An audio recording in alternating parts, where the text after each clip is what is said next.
Dernière, nous avions parlé de ce que j'ai appelé les empires, parce que je ne suis pas le premier à appeler les empires, mais de fait, euh, ces empires que sont, je cherche le cours, excusez-moi, oui, pardon, ces empires qui étaient l'Empire ottoman, le, par ordre d'éloignement, la Russie, l'Inde et la Chine.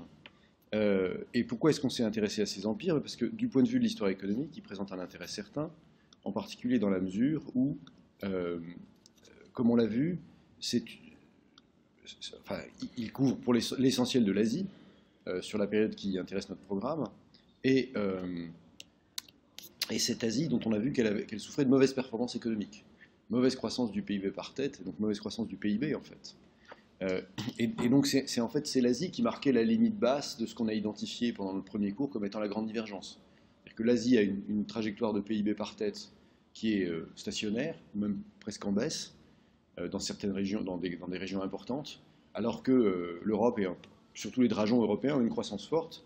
Et donc la grande divergence, c'est la divergence entre l'Asie et le reste du monde. Et donc on voulait regarder ça de près. Bon, je ne me suis pas beaucoup attardé sur les particularités locales. Il est vrai que si on avait commencé à regarder dans le détail l'Inde, la Chine, l'Empire ottoman et la Russie, ça promettait d'être assez complexe. Mais en fait, ce qu'on voit, c'est quand même qu'il y a un motif qui se répète, au moins en Inde et en Chine, et en partie dans l'Empire ottoman, qu'on a étudié à travers l'exemple de l'Égypte. Ce motif qui se répète, c'est quoi? C'est en fait l'effondrement de la production industrielle, essentiellement la production textile, qui est une production domestique, qui n'est pas une production usinière, sauf dans le cas de l'Égypte. Pourquoi effondrement? C'est en fait l'effet d'une logique économique qui suit l'ouverture commerciale, laquelle ouverture commerciale n'est pas une décision raisonnée des empires ou des gouvernements locaux, mais c'est en fait, elle est imposée par les Occidentaux qui obtiennent l'ouverture commerciale, enfin c'est essentiellement les Britanniques d'ailleurs, et une fois qu'on a l'ouverture commerciale, les textiles britanniques sont moins chers que les textiles locaux, donc les populations locales préfèrent acheter des textiles importés qui sont moins coûteux, en conséquence de quoi l'industrie textile locale s'effondre, et donc de fait il y a une désindustrialisation qui se traduit, enfin, dont le résultat est une baisse du PIB par tête, et une stagnation ou un effondrement économique. Donc ça c'est le schéma qu'on a vu se répéter. Alors, on l'a étudié dans le détail en Inde, on ne l'a pas étudié dans le détail en Chine, mais ce qu'on sait, c'est qu'en Chine, il y a une ouverture commerciale à la suite des guerres de l'opium, ça aboutira à peu près à la même chose, même si ce n'est pas l'industrie textile en premier lieu, mais enfin, on sait qu'en Chine, il y a de la porcelaine, par exemple, et donc de la même façon, l'industrie de la porcelaine va s'écrouler. On a vu l'exemple de l'Égypte, c'est-à-dire l'exemple d'une tentative par un pays justement de reconstruire un potentiel industriel moderne. Ça marche pendant pratiquement une génération, mais les Britanniques, ensuite, volontairement, de manière délibérée, obtiennent l'ouverture des frontières pour supprimer une concurrence à la fois économique et politique. Et alors que l'intégration de la production de coton égyptienne dans le commerce international avait permis à Mehmet Ali de mobiliser en fait des ressources financières qui permettaient de financer un décollage économique, les Anglais, en forçant l'ouverture du marché égyptien et donc l'effondrement de la production textile domestique, ils vont entraîner la fin du projet de Mehmet Ali. Et comme il n'y avait pas eu d'effort d'éducation, de fait, il n'en restera rien. Voilà. Alors, je n'ai pas évoqué le fait qu'il y a eu des tentatives de réforme, pas en Égypte, parce que justement, le génie des Anglais en Égypte, ça a été de proposer aux successeurs de Mehmet Ali de conserver, de transformer ce qui était un gouvernorat en une monarchie héréditaire. Et donc, en fait, les Anglais ont proposé aux successeurs de Mehmet Ali des avantages personnels contre le renoncement au projet de développement du pays. Bon, et donc, il n'y a pas eu de réforme en Égypte. Enfin, il n'y en a pas vraiment eu, mais il y a eu des séries de réformes importantes. Dans l'Empire ottoman, ça a été ce qu'on a appelé le Tanzimat, enfin les Tanzimat, c'est-à-dire qu'il y a eu une série de réformes entre justement le moment où Mehmet Ali secoue le sultan, parce que le sultan se rend compte qu'il est faible, et donc pendant une quarantaine d'années, il y a des tentatives de réformes qui, en fait, alors en particulier, il y a une codification du droit, donc il y a toute une réécriture du droit, de droits coutumiers qui sont des droits locaux, puisque vous vous souvenez, dans l'Empire ottoman, on a le système des millettes, c'est-à-dire qu'en fait, chaque communauté religieuse a son propre système juridique. Et il y a une interprétation hanafi de la charia qui sert comme forme de droit international, mais il n'y a pas de droit universel. Et donc, une des idées des modernistes ottomans, c'est de créer des codes juridiques, à l'imitation des codes occidentaux, pour moderniser le droit, pour que... on commence par la modernisation des institutions pour moderniser la société. Bon, mais on ne peut pas dire que ça réussisse, puisque, comme vous le savez, l'Empire ottoman, qu'on appelle l'homme malade de l'Europe, à la fin du XIXe siècle, l'Empire ottoman s'engage aux côtés des empires centraux dans la Première Guerre mondiale, et la conséquence de la Première Guerre mondiale, c'est qu'il en sortira démembré par le traité de Sèvres. Mais le démembrement avait déjà commencé, puisque les Français ont d'abord pris prétexte de la présence des pirates barbaresques dans le port d'Oran pour envahir l'Algérie, et puis ensuite, ils ont pris le prétexte du fait que le représentant du sultan à Tunis, le bey de Tunis, avait donné un coup de tapette à mouche au chargé d'affaires français pour envahir la Tunisie. Et puis après, ils ont trouvé d'autres prétextes pour envahir le Maroc. Et puis, donc les Anglais s'étaient installés plus ou moins en Égypte, qui était devenu un protectorat. Bref, l'Empire ottoman avait été grignoté et colonisé par les Occidentaux. Bon, et donc, en fait, ce qui se passe, c'est que des institutions, on va traduire ça comme ça, on va peut-être pas expliquer de cause pour l'instant, mais ce qu'on va se dire, c'est que la faiblesse économique de l'Empire ottoman ne lui permet pas de résister militairement à la poussée des Occidentaux, et il s'effondre après avoir tenté la guerre contre la coalition russe, français et anglais. Vous savez qu'il y a même une partie de la guerre qui s'est déroulée contre les Ottomans, puisque Churchill, quand il était premier lord de l'amirauté, avait planifié un débarquement des troupes alliées dans les Dardanelles. Donc les Dardanelles, c'est l'un des détroits qui séparent la mer Noire de la Méditerranée.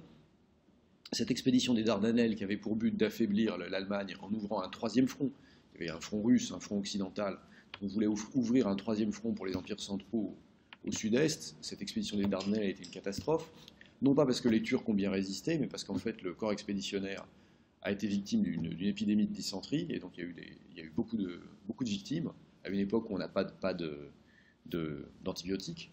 Et donc l'expédition des Dardanelles n'a pas été une réussite sur le plan militaire, parce que les troupes étaient malades, et était un désastre sur le plan humain, mais indépendamment de ça, l'Empire ottoman n'a rien gagné à la guerre que son démembrement. Une autre grande victime de la Première Guerre mondiale, c'est l'Empire russe. Il y a des tentatives de réforme, avec d'abord l'abolition du servage en 1861. En fait, la Russie en 1860, c'est à peu près entre 60 et 70 millions d'habitants, dont plus de 50 millions de serfs. D'accord. Donc, la moitié sont des serfs.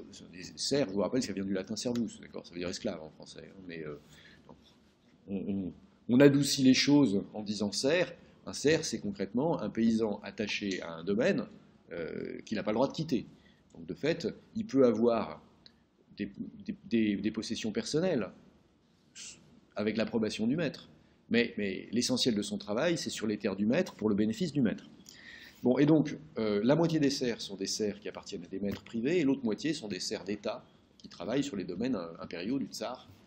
En 1861, on libère les serfs privés. En 1866, on libère les serfs d'État. C'est-à-dire qu'on leur donne un petit lopin de terre qui fait entre la moitié d'un hectare et 1,15 hectare, et qui, évidemment, ne leur permettent pas de survivre. Et donc, la réforme terrienne n'a pas été faite de manière à permettre la subsistance des paysans. C'est-à-dire qu'ils n'ont pas la surface qui leur permet de produire suffisamment pour nourrir leur famille. Ils n'ont évidemment pas d'instruction. Vous comprenez que transformer des serfs en diplômés de l'enseignement supérieur, ça ne marche pas comme ça. Et donc, évidemment, la réforme ne permet pas de résoudre le problème de la pauvreté rurale, et donc, ni évidemment la contestation politique. Et donc, en fait, la question de la réforme agraire est une question qui empoisonne la fin de l'ère tsariste. Il y a la dernière vague de réforme, c'est celle de Stolypine, qui était le premier ministre de Nicolas II. Entre 1906 et 1911, vous savez, 1906, c'est juste après une révolution importante en 1905. Donc en 1906, Stolypine essaye de faire des réformes agraires en donnant plus de terres aux paysans, en donnant plus de pouvoir aux Zemstvos, c'est-à-dire aux assemblées locales, etc. Mais en fait, le résultat de tout ça, c'est qu'il se fait assassiner. Il y a un premier attentat contre lui qui échoue, et puis il se fait assassiner en 1911, ce qui pousse les premiers ministres suivants à ne pas faire de concessions. La Russie entre dans la guerre, et vous connaissez la suite, d'accord, c'est-à-dire qu'elle s'effondre face aux armées allemandes. Il y a une première révolution en février 17 qui porte au pouvoir un gouvernement dit bourgeois, c'est-à-dire social-démocrate, et puis il y a une deuxième révolution en octobre, c'est-à-dire en fait novembre, qui, à cause des différences de calendrier, oui. Donc, la réforme agraire en Russie, donc la première réforme agraire, c'est qu'on transforme les serfs en paysans libres. On transforme les serfs en paysans libres, c'est-à-dire ce ne sont plus des esclaves qui sont attachés à un domaine et dont le travail profite exclusivement au maître du domaine. Ils sont formellement libres, et pour subvenir à leurs besoins, on leur donne une terre, qu'on appelle un lopin, et ce lopin, malheureusement, dans la façon dont c'est fait en 1861-1866, ce lopin n'est pas suffisant pour leur permettre de produire leur subsistance. Bon, et puis, indépendamment du lopin, il y a un deuxième problème, c'est que les serfs ne sont pas formés pour être autonomes. Et puis, ils n'ont pas le capital pour investir dans les outils, les semences, la formation, etc. Donc, ils n'ont pas les moyens d'être autonomes. Donc, en fait, faire une réforme agraire, alors, je ne dis pas que les premiers ministres russes étaient des imbéciles et qu'ils auraient dû s'y prendre autrement, ce n'est pas le sujet. Mais en tout cas, le résultat, c'est que la réforme agraire n'a pas atteint son objectif. Ceci dit, quand on y réfléchit, en général, c'est très difficile de transformer l'esclavage dans quelque chose qui n'est pas de l'esclavage. Ça ne va pas de soi. Parce que les esclaves, en général, ont été très mal... enfin, leurs maîtres s'en sont très mal occupés, donc ils sont peu formés. Et au moment où on libère les esclaves, on confisque quelque chose, enfin, où l'État rachète quelque chose pour leur donner, mais les maîtres ne sont pas très volontaires pour investir dans la formation des esclaves et leur donner des moyens de production. Voilà. Donc, typiquement, cette première abolition du servage, qui aboutit ensuite à une nouvelle série de réformes agraires, dont je passe le détail parce que c'est compliqué, ça dure 5 ans, il y a plusieurs vagues, etc. Et puis, de toute façon, ça échoue au bout du compte. Ça ne permet pas de rendre les paysans russes indépendants financièrement et de les sortir de leur misère. Et donc, ils sont toujours aussi insatisfaits. Ils ont toujours autant envie que ce soit la révolution. Ils veulent toujours autant renverser l'ordre établi, et ça aboutit aux révolutions de 17, bien sûr. Et alors, donc la Russie et l'Empire ottoman s'effondrent pendant la suite de la Première Guerre mondiale, enfin pendant la Première Guerre mondiale ou à la suite de la Première Guerre mondiale, du fait de leur incapacité économique à traverser cette guerre. La Chine, c'est pas très différent, puisque vous savez, le dernier empereur est déposé en 1911, il y a une république chinoise qui s'installe en 1912, qui essaye de transformer la société, mais ça marche visiblement pas bien. Et puis pendant la guerre entre quand les Japonais attaquent la Chine, il y a un parti communiste dirigé avec un stand de dirigeants qui organise la résistance et puis finit par chasser le gouvernement de Chine républicaine. Et donc là encore, les institutions traditionnelles de la Chine s'effondrent sans que, dans la période qui nous intéresse, c'est-à-dire qui s'arrête en 1939, on ne trouve une solution satisfaisante. Quant à l'Inde, elle reste sous domination britannique, dans un état de développement insatisfaisant, et le remplacement de l'empire moghol effondré par l'empire britannique, ça ne fait qu'accentuer le problème de désindustrialisation de l'Inde, et c'est pas sur cette base-là que l'Inde va repartir. Donc en fait, dans la période qui nous intéresse, ce qu'on voit, c'est que les empires vont vers leur effondrement, mais on ne voit pas les germes du relèvement. Alors on pourrait dire qu'en Russie, il y a un cas particulier, parce que... on pourrait le dire aussi en Turquie, puisqu'en Turquie... après le traité de Sèvres, il y a un coup d'État et c'est Mohamed Atatürk qui prend le pouvoir, qui réforme les institutions, qui proclame la laïcisation de l'État, etc. Donc, de fait, il y a un changement institutionnel et un changement de trajectoire économique. En Russie, c'est encore plus visible, hein, puisque avec la révolution de 17, après la fin de la guerre civile en 21, s'ouvre la nouvelle période économique. Et puis, vous savez, à partir de 1928, c'est la collectivisation et le premier plan quinquennal. Et là, il y a vraiment une réorganisation de la production sur le mode socialiste.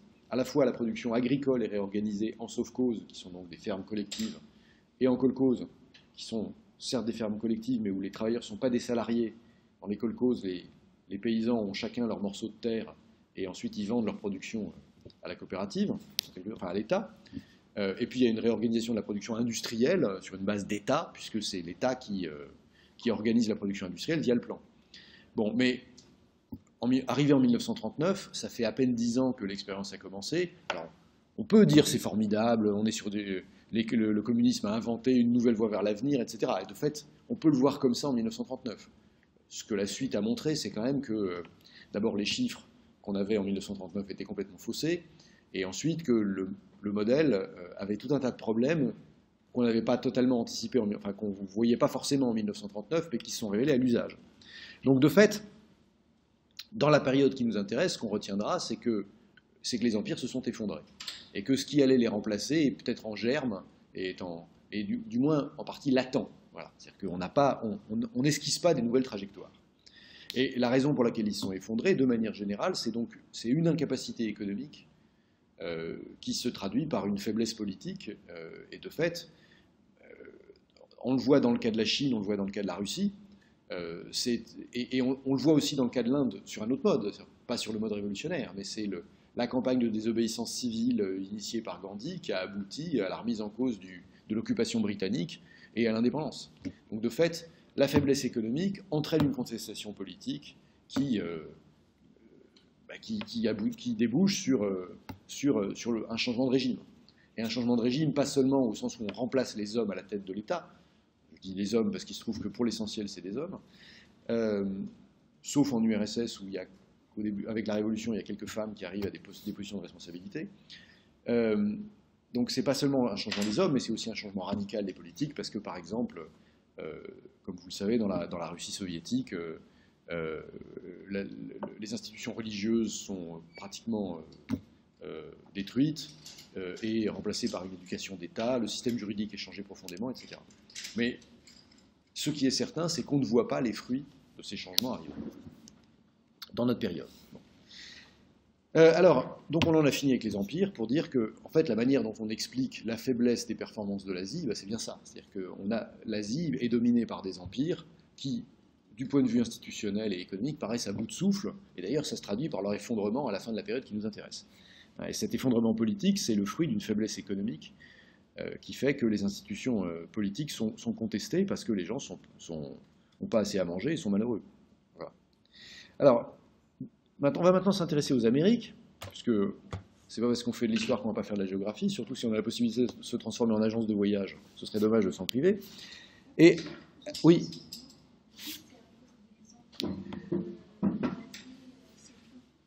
Alors, c'est à cause de la faiblesse économique des empires que les performances de l'Asie qu'on a repérées lors du premier cours sont faibles.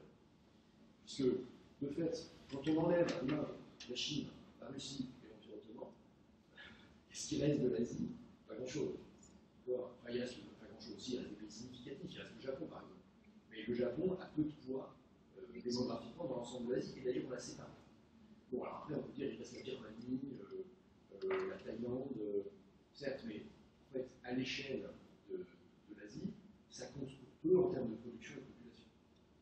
Et donc la faiblesse qu'on a notée lors du premier cours, on a vu que en gros, la partie du monde dans laquelle le pays de Bartlett progressait le moins, c'était en Asie. En fait, on voit que ces difficultés de développement ne sont pas dues, enfin, cette absence d'augmentation du PIB par tête, elle est essentiellement due à l'effondrement de l'industrie, qui est elle-même due à l'ouverture économique qui est forcée par les puissances occidentales, qui débouche en général sur la remise en cause des ordres politiques domestiques. Voilà. Oui.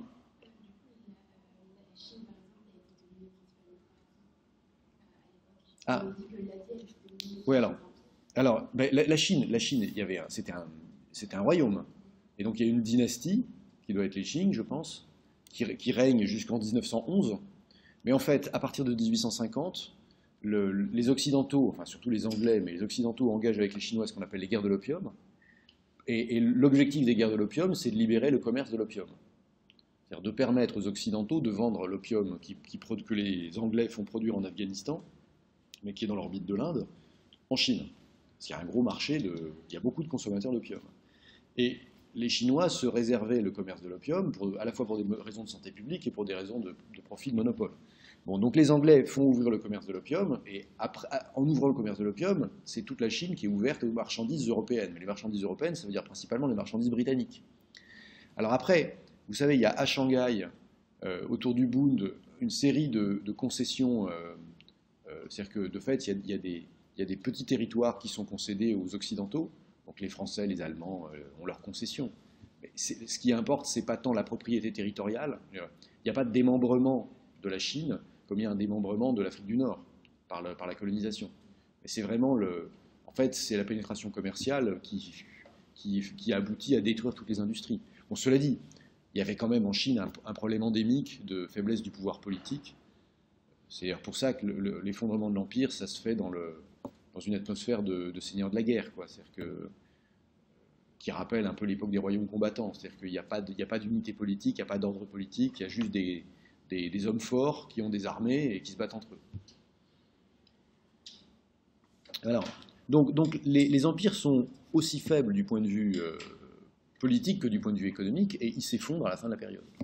Alors ça, ce serait presque une histoire morale. C'est-à-dire que finalement, les régimes politiques qui ne sont pas capables de donner à leurs habitants une satisfaction matérielle, ils sont délégitimés et ils s'effondrent. On n'a pas pour autant trouvé encore la solution pour que ça marche bien, mais l'histoire punit les méchants. Enfin, on peut toujours essayer de croire ça. On a des exemples au XXe siècle qui montrent que malheureusement l'histoire punit aussi les gentils, enfin elle punit surtout les innocents, et donc c'est pas si simple. Mais on va se tourner vers les Amériques, et alors dans le cas des Amériques, il y a quelque chose qu'il n'y a dans aucun autre continent en fait, qui mérite quand même qu'on regarde un peu plus loin que l'échelle du programme, c'est que, vous voyez, typiquement quand on regarde les empires, il est évident qu'on a affaire à des civilisations qui sont complètement différentes. C'est-à-dire que c'est pour ça que je ne suis pas rentré dans les divergences locales, mais il n'y a rien de commun entre l'Inde, la Russie, l'Empire ottoman, et d'ailleurs même à l'intérieur de l'Empire ottoman, il y a des différences d'autant plus fortes que, quand on y pense, les Russes ont repris à leur compte une partie de l'Empire ottoman, c'est-à-dire qu'ils ont conquis toute une partie de la route de la soie et du Caucase sur les Turcs, et c'est donc passé de l'Empire turc à l'Empire russe, sans pour autant être particulièrement russe, même si les Russes ont voulu russiser. Un Tchétchène n'est pas de manière évidente un Russe, quoi. Et donc, il y a une diversité dans les empires, une diversité qui paraît d'autant plus évidente que vous mettez à côté un Russe, un Chinois et un Singalais, quelqu'un de Ceylan, vous n'avez aucune difficulté à les distinguer. Donc, ça paraît une évidence qu'ils sont différents. Alors que dans le cas des Amériques, ce qui est extraordinaire, c'est qu'il y a une espèce d'unité de départ. Pourquoi il y a une unité de départ? Parce que le continent américain n'est pas peuplé, en tout cas, il n'y a pas de peuplement humain connu avant 25 000 avant Jésus-Christ. Et donc, avant Jésus-Christ, en gros avant 25 000 avant notre ère, quoi. Laissons Jésus tranquille pour une fois. Et en fait, le peuplement, il se fait pour l'essentiel en une fois. C'est-à-dire qu'au moment de la dernière glaciation, il y a des quantités énormes d'eau océanique qui sont accrétées sous forme de glaciers, mais en fait, le niveau des mers a beaucoup baissé, et on peut traverser à pied le détroit de Bering. C'est-à-dire qu'en fait, la région qui unit le nord de la Sibérie à l'Alaska, c'est un continuum de terre, qu'on appelle la Béringie, en l'honneur de Bering, l'explorateur russe, d'origine allemande, qui a fait la circumnavigation là, de cette partie du monde. Et maintenant, on parle de détroit de Bering, mais justement, il y a 25 000 ans, le détroit de Bering n'était pas un détroit, c'était la terre ferme. Et donc, ce qui se passe, c'est que, alors, en fait, pendant longtemps, on n'a pas su très bien, on n'était pas très à l'aise sur les hypothèses sur le peuplement de l'Amérique, parce que tant qu'on n'a pas eu les moyens de la génétique qui permettaient de faire des études de génétique importantes sur les populations, on n'était pas sûr de l'origine des populations. Bon, et donc il y avait plusieurs hypothèses concurrentes pour le peuplement de l'Amérique. Maintenant, on sait que, de fait, toute l'Amérique a été peuplée à partir de la Sibérie par des nomades sibériens qui ont traversé, et puis alors, ils ont commencé à traverser vers 25 000, puisqu'on commence à avoir du matériel archéologique dans l'Alaska, et puis sur la côte est des États-Unis, dans le nord, plutôt sur la côte de Colombie-Britannique, sur la côte est du Canada. Et puis en fait, on sait qu'il a fallu moins de 10 000 ans pour aller jusqu'au cône sud, puisqu'on a des peuplements au sud du Chili avec le même matériel génétique qu'en Sibérie du Nord. Donc en 10 000 ans, il y a des populations sibériennes qui se sont installées dans toute l'Amérique, dans toute la côte pacifique de l'Amérique, et puis ensuite dans tout le reste. Donc ça, c'est la première migration importante, c'est la plus importante numériquement, et c'est celle qui a abouti au peuplement de toute l'Amérique. Et donc il y a en Amérique une base anthropologique qui est la même. C'est le même peuplement. Alors, on peut dire, c'est aussi le cas pour le reste du monde, puisqu'on a tous un ancêtre commun qui serait Lucie. En fait, c'est pas tout à fait vrai, parce que vous savez qu'on s'est rendu compte maintenant qu'on avait d'autres ancêtres que les australopithèques. C'est-à-dire qu'il y a d'autres lignées humaines qui ne démarrent pas des australopithèques, ça c'est encore les prodiges de la génétique, mais dans les 20 dernières années, on sait qu'il y a à côté de la lignée qui aboutit à Cro-Magnon, il y a des lignées anthropoïdes différentes qui ne partent pas de Lucie, ou qui s'éloignent de Cro-Magnon et qui peuvent revenir, mais on sait en fait, il y a eu plusieurs espèces d'humains. Et plusieurs espèces, pas au sens aujourd'hui où les gens parlent de race et en fait on ne sait pas ce que c'est parce qu'on n'arrive pas à le définir génétiquement. Il y a eu plusieurs espèces d'humains, c'est-à-dire que les Denisoviens, par exemple, qui sont donc pas des Néandertaliens, pas des Cro-Magnons, qui étaient en Sibérie centrale et qui forment une partie de la population russe, mongole, ouralo-altaïque, etc., de ceux aussi qui ont émigré aux Amériques, ces Denisoviens, ils ont des caractères génétiques totalement... Enfin, il y a des distinctions génétiques, on peut dire que tel et tel et tel et tel gène ne sont pas présents chez Cro-Magnon. Bon, et donc c'est le même type de différence qu'avec les Néandertaliens. C'est-à-dire que ce n'est pas les mêmes espèces animales. Alors que vous prenez un berger allemand et un teckel, c'est la même espèce animale. Donc c'est pas juste des différences extérieures, c'est que c'est pas le même moteur dedans, quoi. Enfin, il y a vraiment c'est pas les mêmes pièces mécaniques. On a aussi d'autres groupes humains comme l'homme de Flores, par exemple, qu'on a identifié il y a à peine 20 ans, dont on ne sait pas encore exactement comment il s'est... enfin, on a quelques cas d'hommes de Flores qui ont été repérés et analysés. On n'a pas encore toute la postérité parce qu'on n'a pas encore séquencé toute la population humaine. Mais le séquencement du génome humain comme moyen de recherche des parentés à très long terme, pour savoir d'où on vient, c'est des travaux qui ont commencé il y a une vingtaine d'années et qui ont permis de renouveler complètement la haute histoire, enfin la préhistoire de l'humanité. En particulier dans le cas de l'Amérique, puisque maintenant on a tranché sur la question de l'origine de la population. Bon, alors on sait aussi que, en fait, après la fin de la période glaciaire, c'est quand le détroit de Bering, juste avant que le détroit de Bering se referme et quand il s'est refermé, il y a eu un nouvel apport il y a eu une nouvelle traversée relativement importante. Donc il y a eu une deuxième vague en fait de Sibériens qui sont venus en Amérique, mais ça a eu un impact démographique limité. Bon, et puis la troisième vague, évidemment, c'est celle qui s'est ouverte après 1492, puisqu'il y a quand même eu du monde qui a traversé l'Atlantique depuis, et puis le Pacifique aussi. Mais justement, ce qui est intéressant, c'est quand même que en 20 000, tout le monde part à égalité.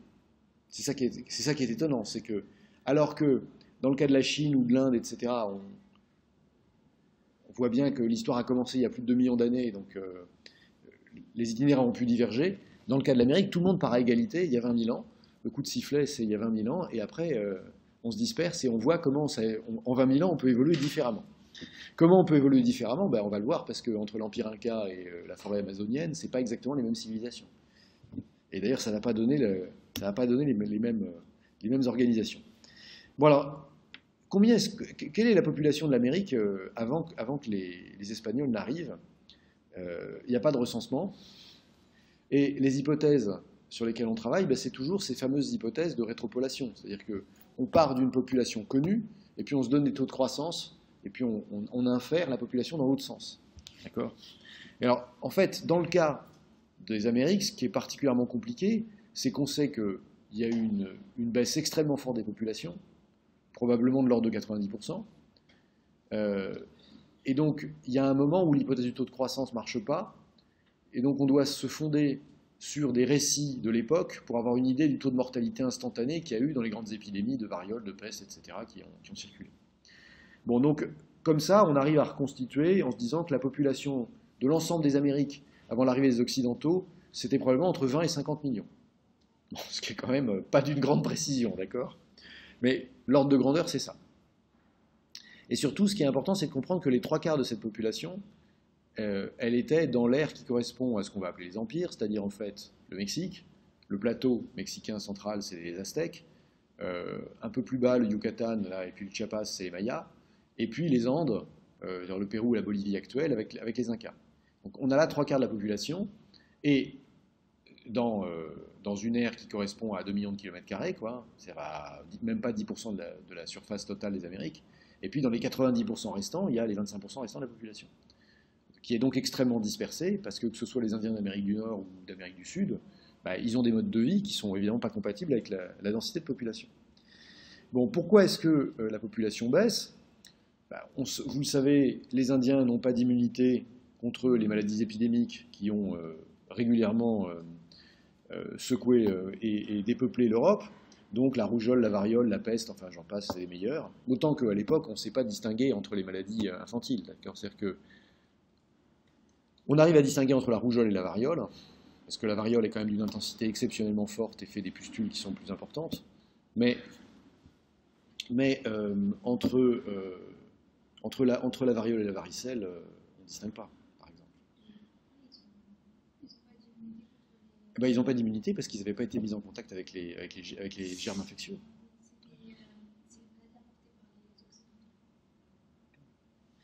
Vous savez, la variole aujourd'hui, on l'a fait disparaître par vaccination. Alors, je crois que le dernier cas connu de variole dans le monde, c'est la fin des années 60, 67 ou 69, je ne sais plus. Et donc, comme on avait vacciné 80% de la population, ça a permis de faire disparaître la variole. Du coup, aujourd'hui, on ne vaccine plus contre la variole. Et du coup, si la variole revient, le problème, c'est que voilà, si la variole revient après quelques générations, on a encore les bénéfices de la sélection des organismes qui étaient les plus résistants à la variole. Mais dans 5 ou 10 générations, il y aura plus ce bénéfice-là. Et si la maladie revient, le résultat va être absolument terrible. Parce que la première attaque, ça décime ceux qui sont les plus sensibles à la maladie. En revanche, les enfants de ceux qui ont résisté, on peut dire qu'ils ont subi une forme de sélection. Du coup, la population européenne était bien qu'étant bien plus résistante à la variole, la population européenne, il y en avait quand même un huitième qui y passait, qui disparaissait à cause de la variole. Donc, c'était quand même une sale maladie. Et, alors, le problème des populations, enfin des Indiens d'Amérique, c'est que la maladie, ils l'attrapent au contact des Occidentaux. Surtout, les Occidentaux ne font pas attention. L'idée de prophylaxie, de ne pas transmettre la maladie, c'est un peu irréel. Il y a en plus il y a des cas avérés de transmission volontaire de la maladie aux indigènes pour s'en débarrasser. En particulier, il y a des écrits de Britanniques qui expliquent comment ils vont chercher les couvertures des malades de la variole à l'hôpital pour les donner aux chefs indiens, en leur offrant comme des cadeaux, en espérant qu'ils vont rattraper la variole. Oui, enfin, la conquête de l'Amérique ne s'est pas faite qu'avec des bons sentiments. Enfin, c'est le moins qu'on puisse dire. C'est même plutôt l'effet de la cupidité la plus débridée que de la volonté civilisatrice. Alors, donc, il y a la maladie, il y a donc des intentions génocidaires qui sont répétées et avérées. D'accord. Il y a aussi, donc les intentions génocidaires, ça peut aussi se traduire tout simplement par la guerre. D'accord. C'est-à-dire que, de fait, les premiers à faire la guerre, c'est les Espagnols. Quand ils arrivent, en particulier quand les troupes de Cortés conquièrent le Mexique, ils font la guerre pour prendre le pouvoir. Mais après, les Anglais qui s'installeront un siècle plus tard dans le nord des États-Unis, enfin des futurs États-Unis, dans ce qu'ils appellent la Nouvelle-Angleterre, ils vont aussi faire la guerre aux Indiens. Bon, donc il y a une guerre délibérée, et puis après, même quand il n'y a pas la guerre, disons qu'on ne traite pas forcément très bien les Indiens. Enfin, c'est même pas un euphémisme.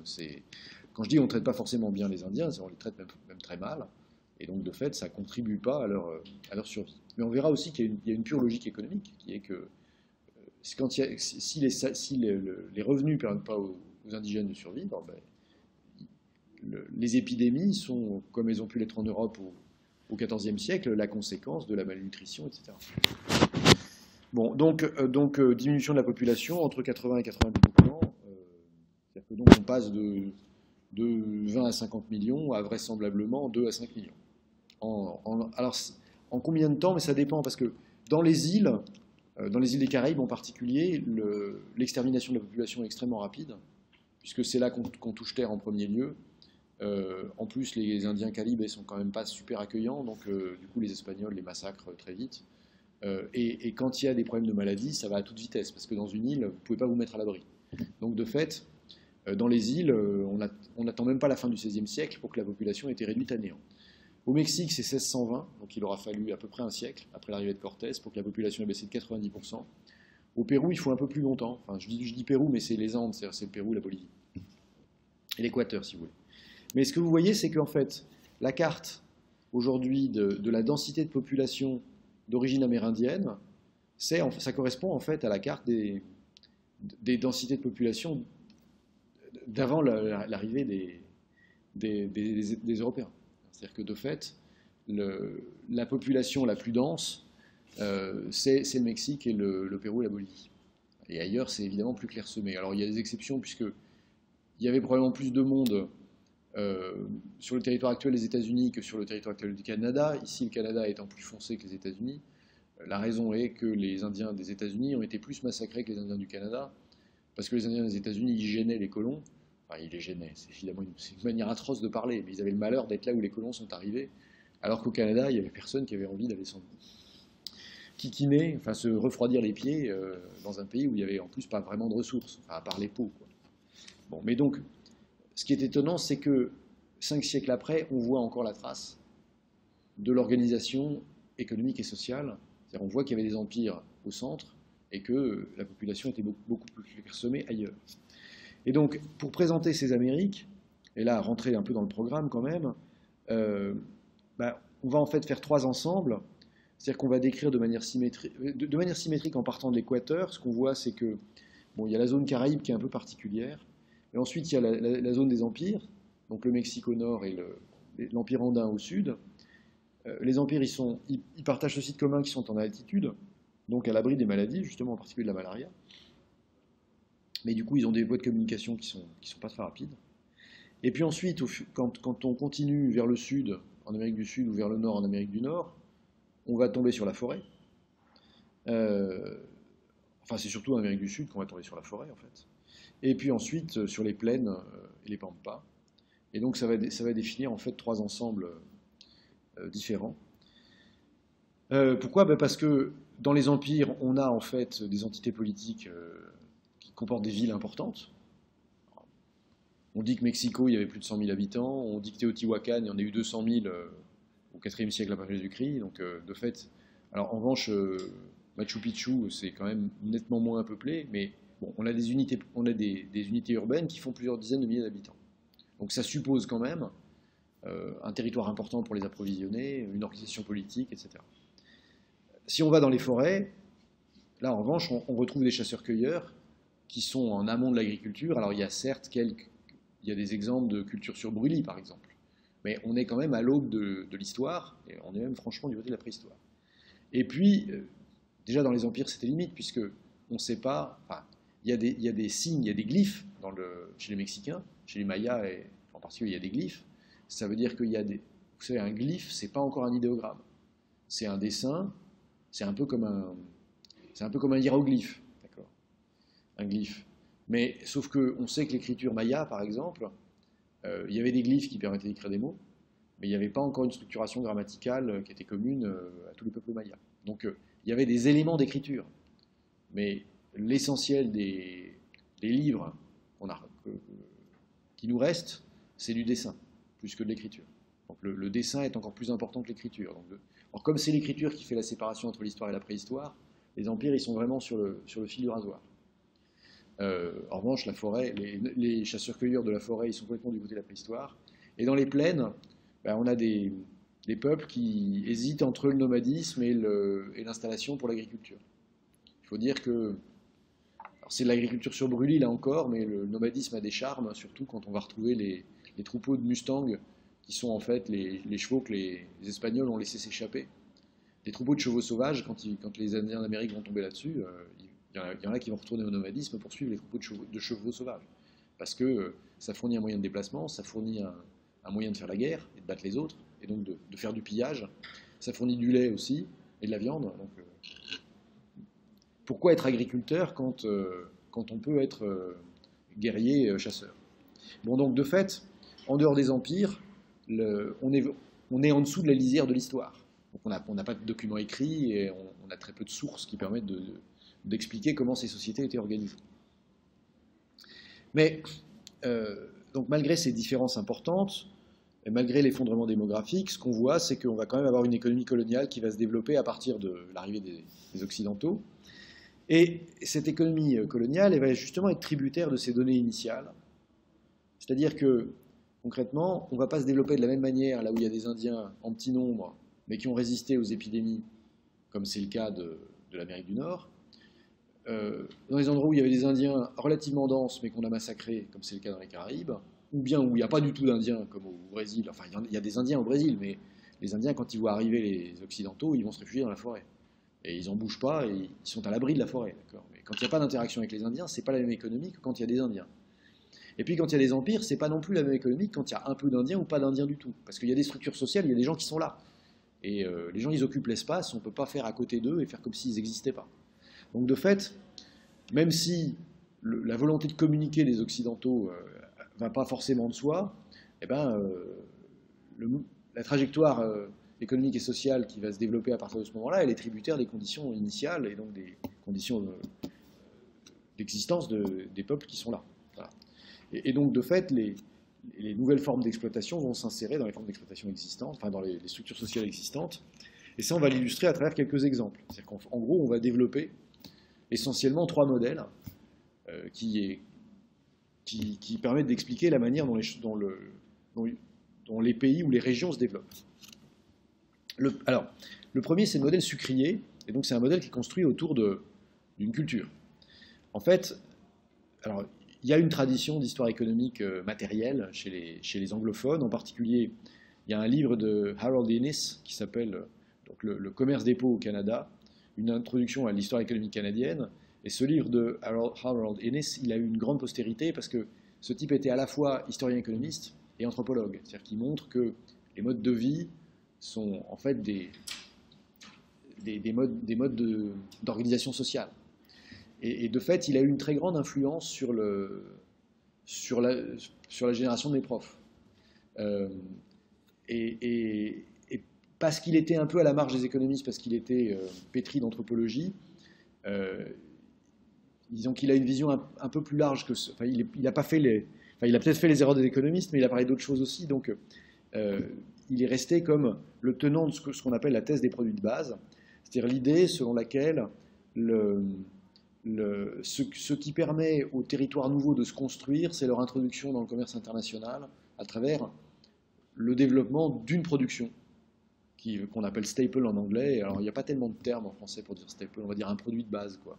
Mais staple, ça peut être un minerai, ça peut être une production agricole, qui peut être alimentaire ou industrielle. Donc staple, ça peut être du blé, ça peut être de l'or, ça peut être de l'argent, ça peut être du coton. Bon, donc on va dire produit de base. Et de fait, alors dans le cas du Canada, le premier produit de base, c'est les peaux d'animaux, d'accord.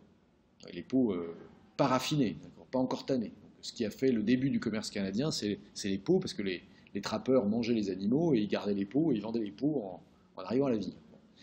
Donc ça, on ne va pas s'y intéresser beaucoup, parce que du point de vue de l'histoire économique globale, c'est pas très significatif. Ça nourrit pas grand monde.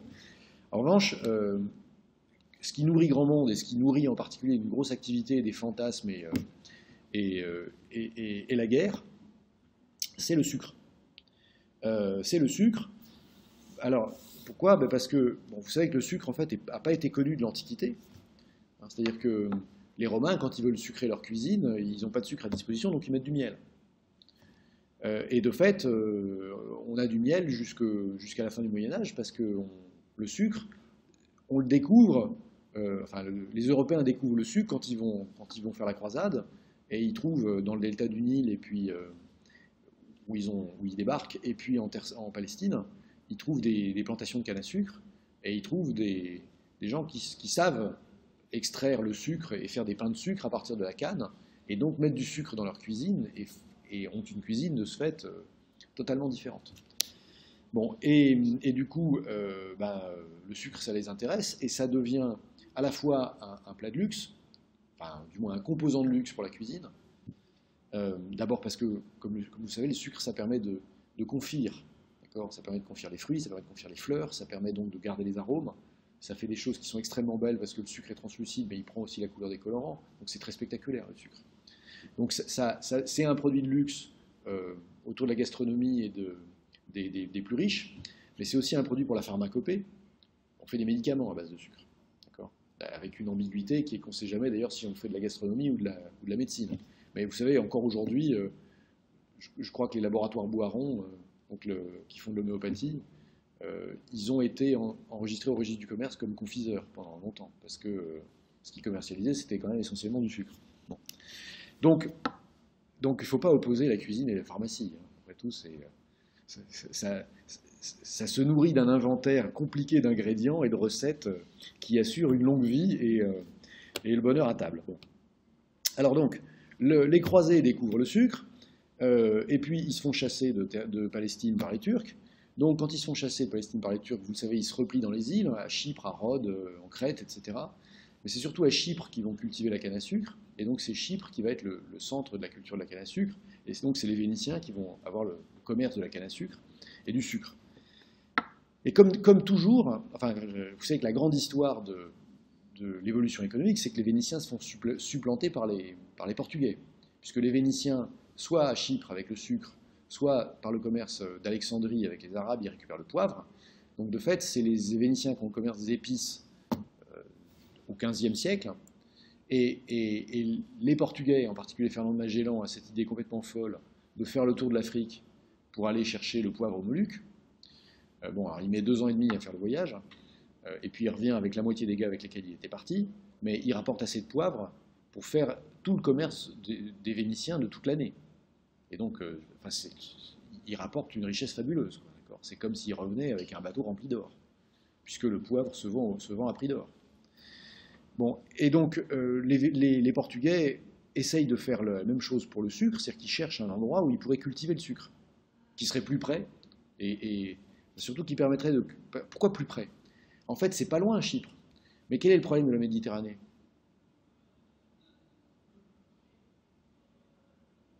C'est justement le problème qui a fait que les Français ont envahi l'Algérie. Donc vous voyez, c'est un problème qui va durer du XVe siècle jusqu'au XIXe.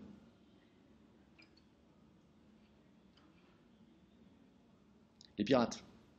Il y a des pirates partout. Il y a des pirates depuis l'Antiquité, puisque, comme vous le savez, Pompée s'était déjà fait une réputation en battant les pirates, mais malheureusement, il n'en avait supprimé qu'un certain nombre, et ces trucs-là, ça repousse tout le temps. C'est comme les herbes, si on ne les arrache pas, ça revient. Plutôt, ça se reproduit. Et donc, de fait, même si les îles que les Portugais trouvent dans l'Atlantique sont plus loin que Chypre, en fait, c'est moins coûteux de cultiver dans l'Atlantique à une certaine distance et de ramener le sucre sur des routes où il n'y a pas de pirates que d'aller sur des routes infestées de pirates barbaresques qui en plus ont la mauvaise habitude de capturer les gens. Si on peut en extraire des rançons, ils les gardent prisonniers, ils demandent des rançons aux familles. Si les gens ne sont pas assez bons pour qu'on en fasse des rançons, on les vend comme esclaves. Le problème, c'est que du coup, il n'y a pas beaucoup de gens qui acceptent de s'engager dans des expéditions maritimes. Enfin, le commerce maritime en Méditerranée, c'est compliqué parce que les marins savent que s'ils se font attraper, ils vont être vendus comme esclaves. Et c'est pas une super incitation. Comme bonus de fin de carrière, d'être 20 ans esclave, et si possible de mourir sous les coups de fouet de son maître, ça excite pas grand monde en fait. Voilà. Bon, donc du coup, les Portugais se mettent à cultiver la canne sur les îles du Cap-Vert. Donc, vous voyez, le Cap-Vert, c'est au large du Sénégal. Donc, il y a un climat favorable. En revanche, il n'y a pas de main-d'œuvre. Donc, ça ne marche pas bien. Là où ils expérimentent une formule totalement nouvelle, c'est sur les îles qu'on appelait en français autrefois les îles de Saint-Thomas, l'île de Saint-Thomas et l'île du Prince. Alors maintenant, ça s'écrit Sao Tomé et Principe. Faites-moi plaisir, prononcez San Tomé au moins, d'accord, et Principe. Vous savez, c'est 2 petites îles qui étaient des possessions portugaises, sur lesquelles les Portugais mettent pied en 1485. Ces îles, elles sont en fait dans le golfe de Guinée. Donc elles sont à 200 km du Gabon et de la Guinée équatoriale. C'est des toutes petites îles, mais le climat équatorial, donc très arrosé, se prête à la canne. Et bien sûr, il n'y a pas de Portugais qui vont venir travailler ici, mais on a trouvé la main-d'œuvre en face. On va acheter des esclaves aux Africains, qui vendent des esclaves. Et donc c'est en fait là qu'on invente l'exploitation du sucre, comme on va la faire aux Caraïbes ensuite. Et donc c'est là qu'on invente la formule où on utilise du travail esclave pour cultiver la canne. Et ensuite, une fois que le sucre est produit, on le ramène au Portugal, et ça revient à beaucoup meilleur marché que de faire travailler le sucre par on ne sait pas très bien qui, à Chypre, et puis ensuite de devoir l'acheminer par des convois qui sont en fait... Le principe des Vénitiens, si les Vénitiens arrivent à faire des expéditions commerciales en Méditerranée, c'est que les navires marchands sont escortés par des galères. Les galères, c'est des navires militaires, c'est des navires à rame avec des canons et surtout des équipes de fusiliers à bord. Il y a des commandos qui sont prêts à aller se battre contre les pirates. Et c'est ce qui fait la fortune de Venise, c'est pas juste que les Vénitiens sont des marchands plus intelligents que les autres, c'est que vous sortez pas si c'est pas en convoi. Donc une expédition de marchands vénitiens, ça veut dire 6 galères de protection et les navires marchands au milieu. D'accord ? Donc, de fait, ça coûte cher de se déplacer en Méditerranée. Alors que là, sur ces routes commerciales, de toute façon, il n'y a pas de carte, personne ne les connaît, il n'y a pas de pirates parce qu'il n'y a personne. Et donc même s'il faut faire 5000 km pour aller chercher le sucre, bah, finalement, ça coûte moins cher de faire 5000 km dans un petit bateau que d'en faire 600 ou 2000 avec une protection lourde. Voilà. Bon, et donc, là, on est en 1485. Mais 1485, ça doit vous dire quelque chose, parce que 7 ans après, Christophe Colomb découvre Hispaniola, enfin, ce qui va devenir l'île de Saint-Domingue, où il y a maintenant la République dominicaine à l'est et Haïti à l'ouest. Et en fait, les Portugais, eux, vont découvrir le Brésil, et c'est au Brésil qu'ils vont essayer en grand la culture, parce que là, ils ont de la place. Et puis, le problème de São Tomé et Príncipe, c'est que, en fait, on est près de l'Afrique, et du coup, au début, on peut acheter des esclaves, mais rapidement, ça devient assez compliqué, parce que les Africains savent qu'on est là, donc bon, il y a des perturbations dans les flux commerciaux. Alors qu'aller s'installer au Brésil, d'abord là, on a de la place, on a autant de place qu'on veut, et puis les Indiens sont réfugiés dans la forêt, et donc dans le nord du Brésil, il y a des grandes plantations qui se développent. Et pour développer ces grandes plantations, on fait venir des esclaves d'Afrique, et donc la traite négrière transocéanique, elle démarre pour développer la production de canne à sucre au Brésil. Et puis les Espagnols ne sont pas en reste, d'accord ? C'est-à-dire que très vite, ils comprennent qu'il y a beaucoup d'argent à gagner avec le sucre, et donc ils veulent aller développer le commerce, la culture du sucre dans les Antilles, dans les Caraïbes. Bon, et puis en fait, toute l'Europe y vient, c'est-à-dire que toute l'Europe vient. Il y a plein d'Européens qui viennent planter du sucre et exploiter les esclaves avec, vous savez, ce qu'on appelle ce commerce triangulaire. C'est-à-dire qu'on part d'Europe avec des navires qui sont chargés de marchandises qui ne valent pas grand-chose, mais qui vont intéresser les Africains, parce que c'est spectaculaire. On échange ces marchandises, et puis de l'or, hein, souvent, ou de l'argent en tout cas. Enfin, plus souvent de l'or, parce que les Africains préfèrent l'or. Donc on échange ces marchandises et de l'or contre les esclaves en Afrique. Ça, c'est la première branche du triangle. Et puis ensuite, on fait la traversée transocéanique jusqu'au Brésil ou jusqu'aux Caraïbes. Dans la traversée, on perd à peu près une 50% du bois d'ébène, puisque les Noirs les passagers sont entassés de manière épouvantable dans ces navires négriers. C'est des navires où il y a plusieurs ponts superposés. Il n'y a pas la place de se tenir debout sur un pont. Les esclaves sont enchaînés et on les nourrit n'importe comment. D'accord ? Donc, et puis évidemment, il n'y a pas d'hygiène, il n'y a pas de médecin de bord. Enfin bon, c'est l'horreur. Et puis quand on les débarque, on les vend, en échange de quoi on prend des marchandises tropicales que sont le sucre, mais très vite il va y avoir aussi du tabac, du café, etc. Et on rapporte ça en métropole. Et donc en fait, les trois branches de l'échange, alors ça s'appelle commerce triangulaire, puisqu'il y a donc en fait 3 points et 3 trajets, et les 3 opérations sont profitables. C'est-à-dire que, évidemment, les esclaves africains sont beaucoup moins chers que les esclaves qu'on pourrait acheter en Méditerranée. Puis acheter des esclaves en Méditerranée, ça pose quand même comme problème que, comment dire, vous savez, si vous voulez pas qu'on vous vole votre vélo, il ne faut pas acheter un vélo qu'on vous a volé, hein, un vélo qu'on a volé à quelqu'un d'autre, parce que sinon vous encouragez le vol de vélo.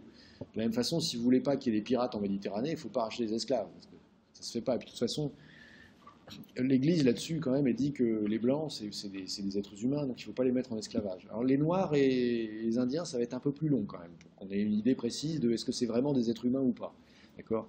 Mais en première approximation, les blancs, pardon, faut pas les en faire des esclaves.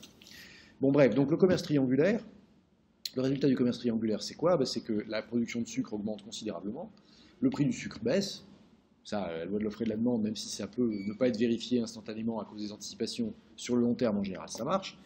Donc le prix du sucre baisse de 90% entre 1500 et 1700 en Europe.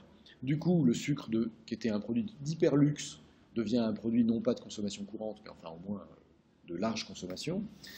Et on voit donc le mode de développement des îles, d'abord du Brésil et puis des îles des Caraïbes, ça devient donc un mode de développement esclavagiste où on produit pour l'exportation.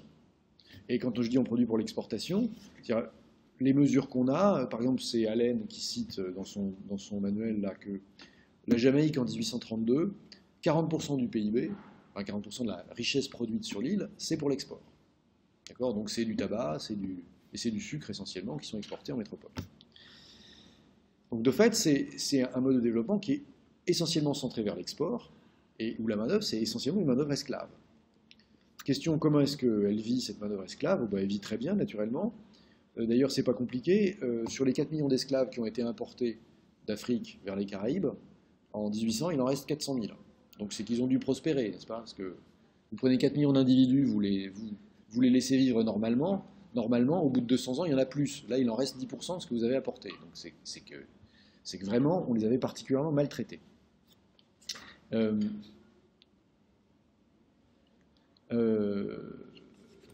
Donc on les a particulièrement maltraités.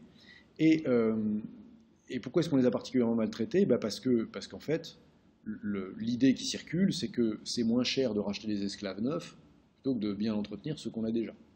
Pourquoi? Parce que, justement, les progrès de la navigation et du commerce triangulaire font qu'en fait, le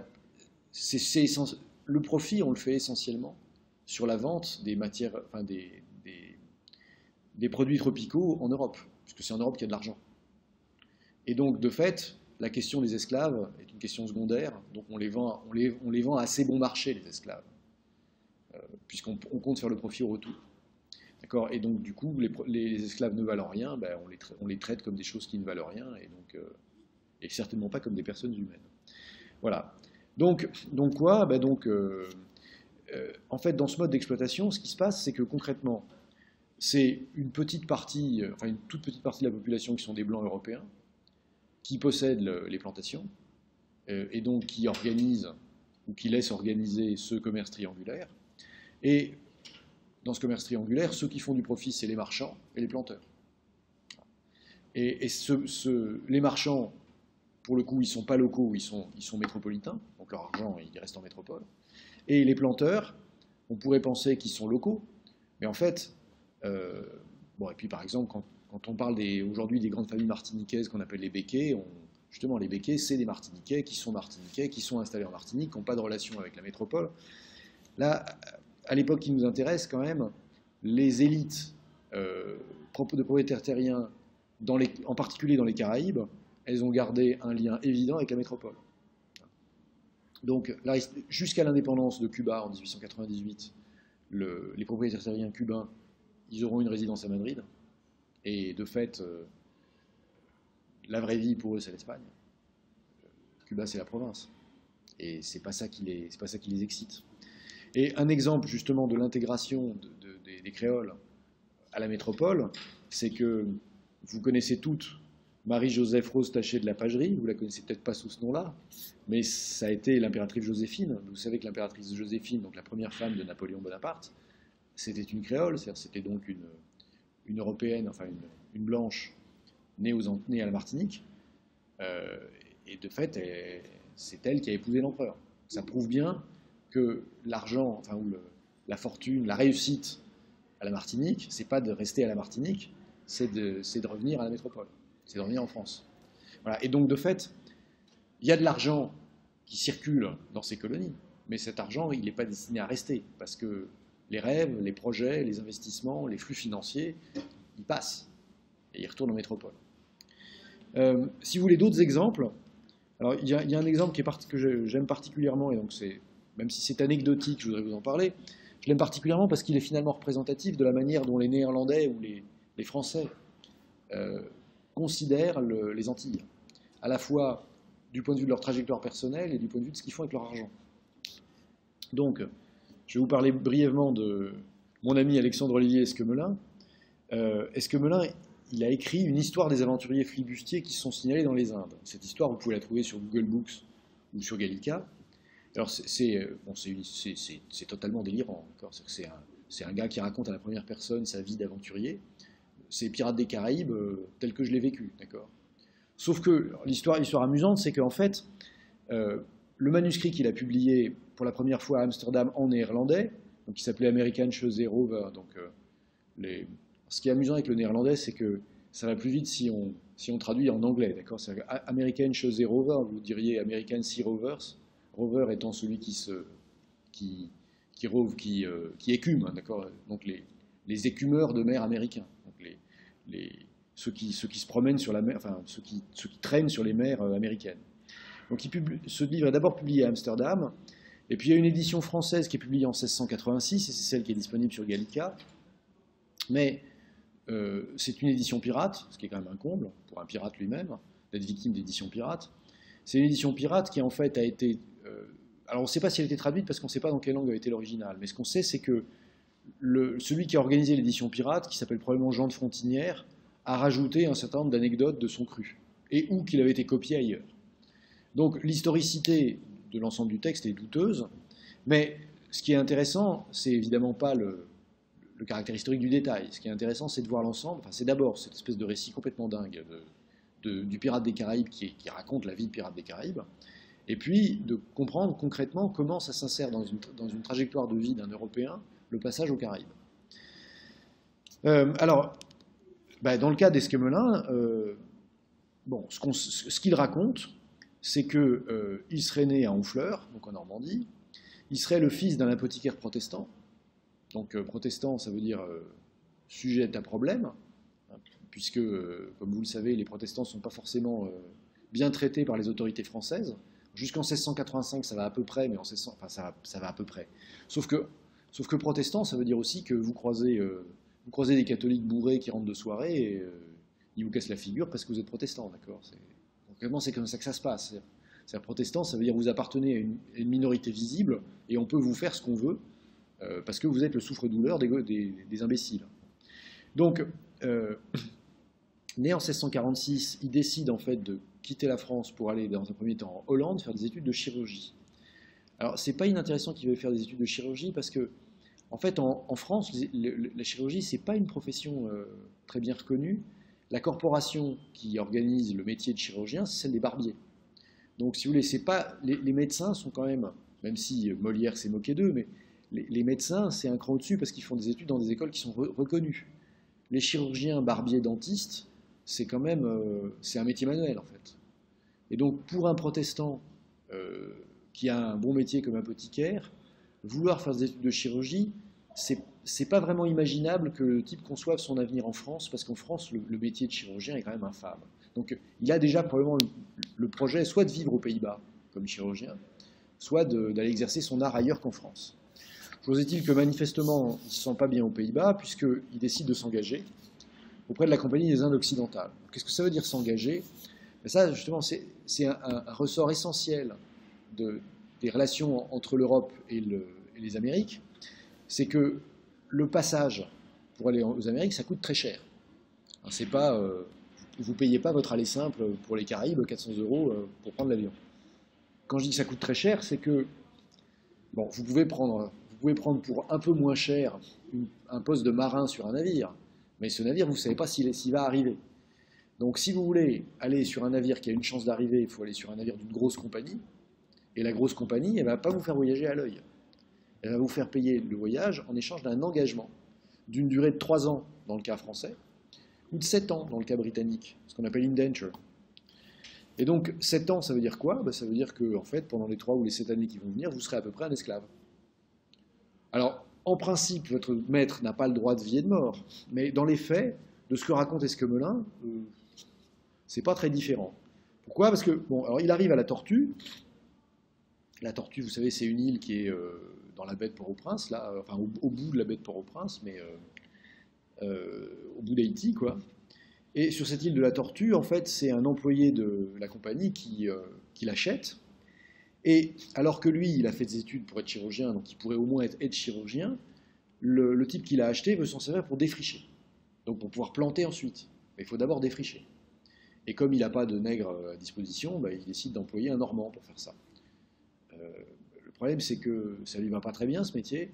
Il y a des moustiques, il fait chaud, il y a du soleil, etc. Et donc il finit par tomber malade. Et son maître refuse de le soigner. Donc est-ce que le maître a droit de vie et de mort sur l'engagé? En théorie, non. Mais de fait, si l'engagé est malade, le maître lui demande de travailler et le prive de nourriture tant qu'il ne travaille pas, de fait, oui, il a droit de vie et de mort.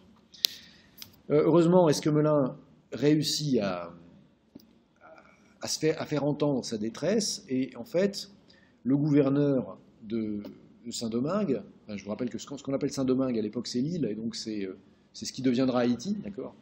Le gouverneur de Saint-Domingue le fait racheter par un chirurgien qui va compléter sa formation. Et alors c'est là que ça devient amusant, parce que donc il termine son engagement chez le chirurgien, comme aide chirurgien, et puis quand il a terminé donc, ses 3 ans d'engagement, il est libre. Et qu'est-ce qu'il décide de faire? Il décide de rejoindre des boucaniers. Alors les boucaniers, comme leur nom l'indique, vous savez, le boucan c'est le barbecue en gros, mais ce qu'on appelle la viande boucanée, c'est la viande qui est fumée pour être conservée. Un des problèmes majeurs quand même de la navigation, c'est d'emporter à manger entre les Amériques et l'Europe, et surtout dans ce sens-là, parce que entre l'Europe et les Amériques, ça va vite, les vents sont porteurs. Mais quand on rentre, les vents ne sont pas porteurs. Et donc, vous vous souvenez, quand Christophe Colomb est rentré, il est tombé dans le poteau noir, il a passé 3 semaines à pas avancer. Alors qu'à l'aller, il avait mis 3 semaines à faire le voyage. Donc, de fait, il faut des aliments qui se conservent, et il n'y a pas de frigo, donc on ne sait pas conserver la viande. Donc ce que font les boucaniers, c'est qu'ils fument la viande de telle sorte qu'elle est à la fois séchée et protégée par un film de fumée. Bon, alors quelle viande fume-t-il? C'est là que le récit d'Esquemelin, moi, il me paraît complètement délicieux. Ce que Esquemelin raconte, c'est qu'il y a des fermiers espagnols qui ont essayé de s'installer ce qu'eux appellent Hispaniola et que nous on appelle Saint-Domingue. En fait, ils n'ont pas réussi parce que soit ils ont été attaqués par les Indiens, soit les méthodes culturelles avec lesquelles ils sont arrivés n'étaient pas adaptées. Les Espagnols c'était essentiellement des gens de la partie la plus pauvre de l'Espagne, donc la Galice ou l'Estrémadure, qui sont des pays de vaches, enfin des pays d'élevage extensif. Et dans le cas de la Galice, c'est un pays froid. Enfin, la Galice, c'est le même climat que la Bretagne, pratiquement. Donc, vous arrivez avec vos vaches laitières, et les vaches ne supportent pas la chaleur, le lait tourne, il n'y a pas moyen de le conserver parce qu'il n'y a pas le temps de faire du fromage avec les procédés de fabrication qui marchent en Galice. Et donc, de fait, les fermiers sont morts de faim, ou bien ils sont repartis, ou bien ils ont été attrapés par les pirates et vendus comme esclaves. Enfin bon, peu importe, toujours dit que les vaches se sont retrouvées toutes seules, se sont reproduites à l'infini, et donc Saint-Domingue est peuplé de troupeaux de vaches errantes, qui sont évidemment une bénédiction pour les boucaniers, qui chassent les vaches, les attrapent, les font sécher et les font fumer, et les vendent aux bateaux de passage. Et évidemment, les bateaux de passage, c'est pas que des gentils des explorateurs qui vont se promener en Amérique centrale, c'est pour beaucoup des pirates, enfin ce qu'on appelle des flibustiers. Parce qu'en français, le terme pirate, c'est plutôt pour les barbaresques. Donc pour distinguer des pirates barbares, donc des pirates de Méditerranée, qui eux font le modèle économique des pirates de Méditerranée, c'est on attrape les équipages et les passagers et on les vend comme esclaves. Alors que le modèle économique du pirate des Caraïbes, que nous on appelle donc flibustier, c'est on arraisonne les navires et on pique la marchandise qui a de la valeur. Et on se fait de l'argent en allant revendre la marchandise qu'on a piquée. C'est d'ailleurs pour ça que flibustier, ça viendrait de Freibeuter. Donc frei, en néerlandais, c'est free en anglais, d'accord, c'est libre.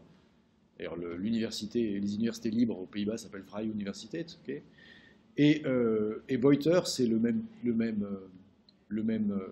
même racine que booty. Boot, c'est le coffre. C'est le butin, d'accord. D'ailleurs, c'est la même racine que butin en français. Donc, en gros, c'est ceux qui piquent librement, les flibustiers. Et donc, mais leur modèle économique, c'est donc pas de vendre des esclaves, puisqu'il y a des esclaves. Le prix des esclaves aux Antilles est si faible qu'on ne vit pas de vendre des esclaves. En revanche, on vit de piquer les marchandises et d'aller les revendre là où il y a besoin d'en acheter. Alors, vous avez dû plus voir Pirates des Caraïbes que moi, donc vous devez mieux connaître que moi les routes commerciales et savoir où est-ce qu'il faut vendre le rhum et acheter le tabac, mais en fait, c'est comme ça qu'il marche. Alors, en particulier, Esquemelin, pendant ces 8 ans où il a été chirurgien pour les pirates, pour des équipages pirates, il a en particulier servi avec Henry Morgan, et Henry Morgan, c'est le pire pirate britannique, c'est le pire, c'est un des plus sanguinaires. Pour le coup, c'est lui qui a fait la réputation des Pirates des Caraïbes, puisque lui, quand il prend une ville, il massacre absolument toute la population. Et il s'est rendu célèbre, Henry Morgan, pour la capture de Puerto Príncipe. Puerto Príncipe, c'est Camagüey maintenant à Cuba. Maracaibo, bon, ça n'a pas changé de nom, vous savez, c'est la grande ville de la côte du Venezuela, là, à côté de la lagune. Et puis surtout, il a pris 2 fois Puerto Bello. Et Puerto Bello, c'est l'actuel Panama. Et la deuxième fois où il a pris Puerto Bello, il y avait le train d'argent. Le train des platas, ça veut dire il y avait l'argent des mines de Bolivie qui arrivait et qui allait être expédié en Espagne. Et donc, de fait, quand il pille le Panama, Puerto Bello la deuxième fois, il pille des centaines de tonnes, pardon, des centaines de kilos d'argent. Et donc c'est le plus gros butin de l'histoire des pirates qu'il fait là. Donc Henry Morgan est célèbre pour ça, et ensuite, quand il a eu terminé ses expéditions pirates, il a été nommé par les Britanniques gouverneur de la Jamaïque, puisqu'il avait fait ses preuves comme... Celui qui sait attaquer les places fortes doit savoir les défendre. Bon, et donc, de fait, il est mort comme gouverneur général de la Jamaïque. Entre-temps, Esquemelin était reparti en Europe pour y publier son livre. Et puis, alors, dans l'édition française, il y a une dernière édition de 1699 où Esquemelin raconte qu'il aurait participé au pillage de Carthagène des Indes, Cartagena de Indias, c'est sur la côte caraïbe de la Colombie. Donc il aurait participé au pillage d'une flotte de la ville, justement là où, au moment où là aussi il y a tout l'argent des mines qui arrivait, et donc ça aurait été encore un butin absolument phénoménal. Et donc dans cette version du livre d'Esquemelin, Esquemelin raconte que c'est lui qui avait affrété la flotte de 10 galions. Alors, les galions, c'est des navires lourds qui servent à apporter les marchandises, et 5 frégates, qui sont donc des navires manœuvrants qui servent au combat. Mais enfin, le spécialiste d'Esquemelin, enfin le type sérieux qui a travaillé sur Esquemelin montre que c'est impossible qu'il ait participé à ces dernières batailles. Bon, mais ça donne simplement la mesure de la fiabilité historique du récit. N'empêche que c'est des récits de bataille, et c'est très bien pour lire aux garçons le soir avant. Il vaut mieux éviter le soir avant de s'endormir, parce qu'ils ne s'endormiront pas. Mais le dimanche après la messe, pour leur donner des horizons différents. Voilà. Et alors, en tout cas, si on ne peut pas se fier à ce genre de détails, en revanche, ce qu'on voit, c'est quand même deux choses. La première, c'est que pour un jeune Européen entreprenant et qui n'a pas les moyens de faire carrière, parce qu'en France, un protestant, il ne peut pas acheter une charge à la cour, il ne peut pas acheter un titre de secrétaire du roi, il ne peut pas faire garde dans l'armée, donc il ne peut rien faire du tout. Donc qu'est-ce qui lui reste comme carrière? S'engager. Avec le risque que ça représente, parce que la traversée, il y a quand même un certain nombre de bateaux qui y restent, avec le risque que ça représente, parce que quand vous êtes engagé pendant 3 ans, vous pouvez avoir un mauvais maître, mais avec le potentiel que ça représente ensuite, parce que vous pouvez vous retrouver à attraper le train de Plata dans le port de Maracaibo et à repartir couvert d'or et d'argent. Bon, donc, de fait, pour les Européens, il y a une perspective de carrière brillante et même fulgurante aux îles.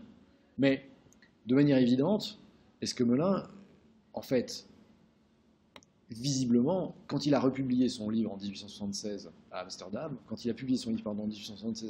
il était rentré à Amsterdam pour le publier.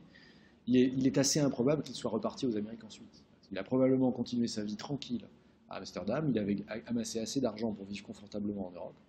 Et finalement, c'est ça, le rôle que jouent les Caraïbes, le rôle que l'économie du sucre fait des profits considérables, mais ces profits considérables n'ont pas vocation à s'investir sur place. Ces profits considérables, ils sont accaparés par des aventuriers qui vont les claquer, alors soit sur le mode pirate des Caraïbes en buvant du rhum et en payant des filles, soit en rentrant en Europe et en vivant, en dépensant en Europe l'argent qu'ils ont apparemment fait aux Caraïbes, mais qui était en fait de l'argent européen, parce que c'est les Européens qui avaient acheté des marchandises ou qui avaient affrété des navires que les pirates ont pillés ou dont ils transportaient les marchandises des planteurs des Caraïbes. Mais donc de fait, il n'y a rien qui s'investit sur place, pas grand-chose, une fraction minime. Et en tout cas, il n'y a évidemment rien pour la protection sociale des indigènes, pour leur éducation, etc. Et donc, à l'exception d'une petite minorité de blancs qui dirigent les opérations de plantation, à l'exception de quelques marginaux, comme les boucaniers, ou les pirates, etc., qui sont aussi des blancs pour l'essentiel. Alors il y a peut-être des esclaves marrons là-dedans, il y a peut-être des métis, mais enfin bon, vous voyez, c'est une population... Eux, pour le coup, les esclaves marrons, on appelle marrons ceux qui sont échappés, d'accord? Donc les esclaves marrons ou les métis, eux, ils ne risquent pas de retourner à Amsterdam. Ils vont finir leur vie là. Mais ce sont des marginaux, y compris du point de vue numérique. Et donc, de fait, l'argent important de la plantation, soit il est accaparé par les marchands qui sont européens, soit quand c'est des Européens qui s'établissent un peu plus longtemps, ils s'établissent un peu plus longtemps, mais de toute façon, ce n'est pas des investisseurs. Et donc, de fait, l'argent passe. Et il ne profite pas au confort ou à l'éducation des populations locales.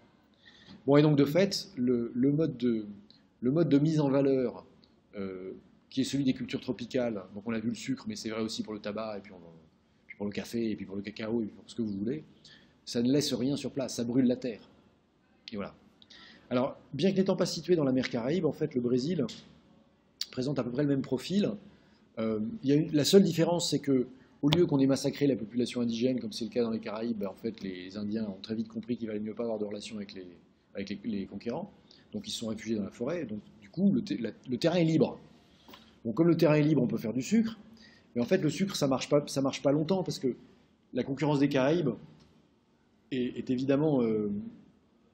Enfin, pourquoi est-ce que les Caraïbes, ça marche mieux que le Brésil pour faire du sucre, à destination de l'Europe? Comment?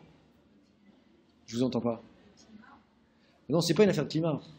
Enfin, il y a peut-être une affaire de climat, mais sur la surface du Brésil, vous savez, avec le traité de Tordesillas, les Portugais ont récupéré tout ce qui est à l'est de je ne sais plus quel parallèle.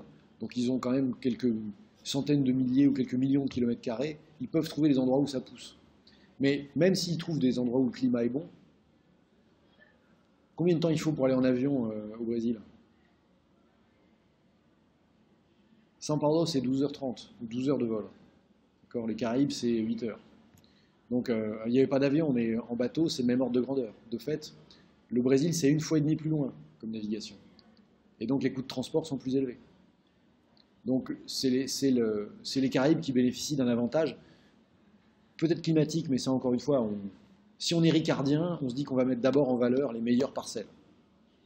Mais même en étant ricardien, on ne compense pas les coûts de transport. Du coup, le Brésil doit faire autre chose.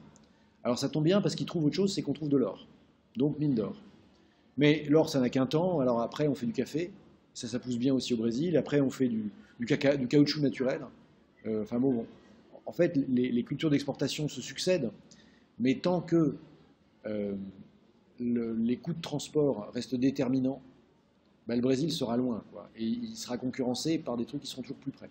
Alors à partir des années 1890, comme vous savez, la fin des clippers, là, c'est les coûts de chargement-déchargement qui deviennent déterminants, puisque de toute façon, les navires comme les clippers, il y a très peu d'équipage.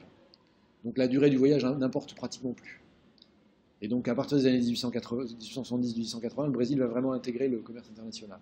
Mais jusque-là, il est obligé de changer de culture d'exportation, ou de matière première de référence, parce que à chaque fois qu'il trouve quelque chose, il se fait concurrencer. Alors, comment dire, donc ça c'est le problème du Brésil, mais enfin, même si donc le Brésil diffère à la fois pour des raisons géographiques, des raisons d'éloignement des métropoles, des raisons de culture qui sont engagées, des raisons de structure sociale, si vous voulez, même si ça diffère des Caraïbes, en fin de compte c'est le même résultat, c'est-à-dire que l'argent qu'on gagne dans la production pour l'export ne s'investit, enfin, peut s'investir localement dans la mesure où on construit des églises et des belles maisons pour les mettre, mais c'est une main-d'œuvre esclave qui produit, donc la main-d'œuvre esclave elle est maltraitée, en tout cas elle ne bénéficie d'aucun investissement de fonds, et donc pas d'investissement en capital humain, pas d'éducation, pas de soins, donc de fait il n'y a rien qui puisse préluder au développement. C'est-à-dire que c'est le mode d'exploitation de ces pays ou de ces entités territoriales, c'est ce qui est le plus appauvrissant pour la majorité de la population. On ne leur laisse rien du tout. L'esclavage, c'est évidemment pas ce qui prépare le grand élan. Bon, et donc même quand le Brésil devient indépendant en 1822, c'est pas parce qu'il est indépendant que les flux financiers vont être retournés depuis le Portugal pour rester au Brésil. Même si le Brésil devient indépendant en 1822, les vraies familles brésiliennes, les Brésiliens qui ont de l'argent, ils vont placer leur argent dans des produits financiers en Europe. Et puis ce qu'ils laisseront au Brésil, c'est qu'ils se construiront une belle maison et c'est tout. Donc l'argent qui est fait dans ce système de culture d'exportation, même si de fait ces cultures d'exportation gagnent beaucoup d'argent, cet argent ne reste pas et ne profite pas. Bon, et donc, de fait, il n'y a pas de modèle de développement derrière ces productions d'exportation.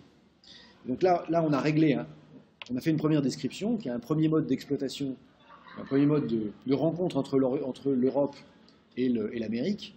C'est un mode de rencontre qui est quand même une production exclusivement tournée vers l'Europe, où on exploite le sol américain avec la main-d'œuvre africaine au profit du consommateur européen.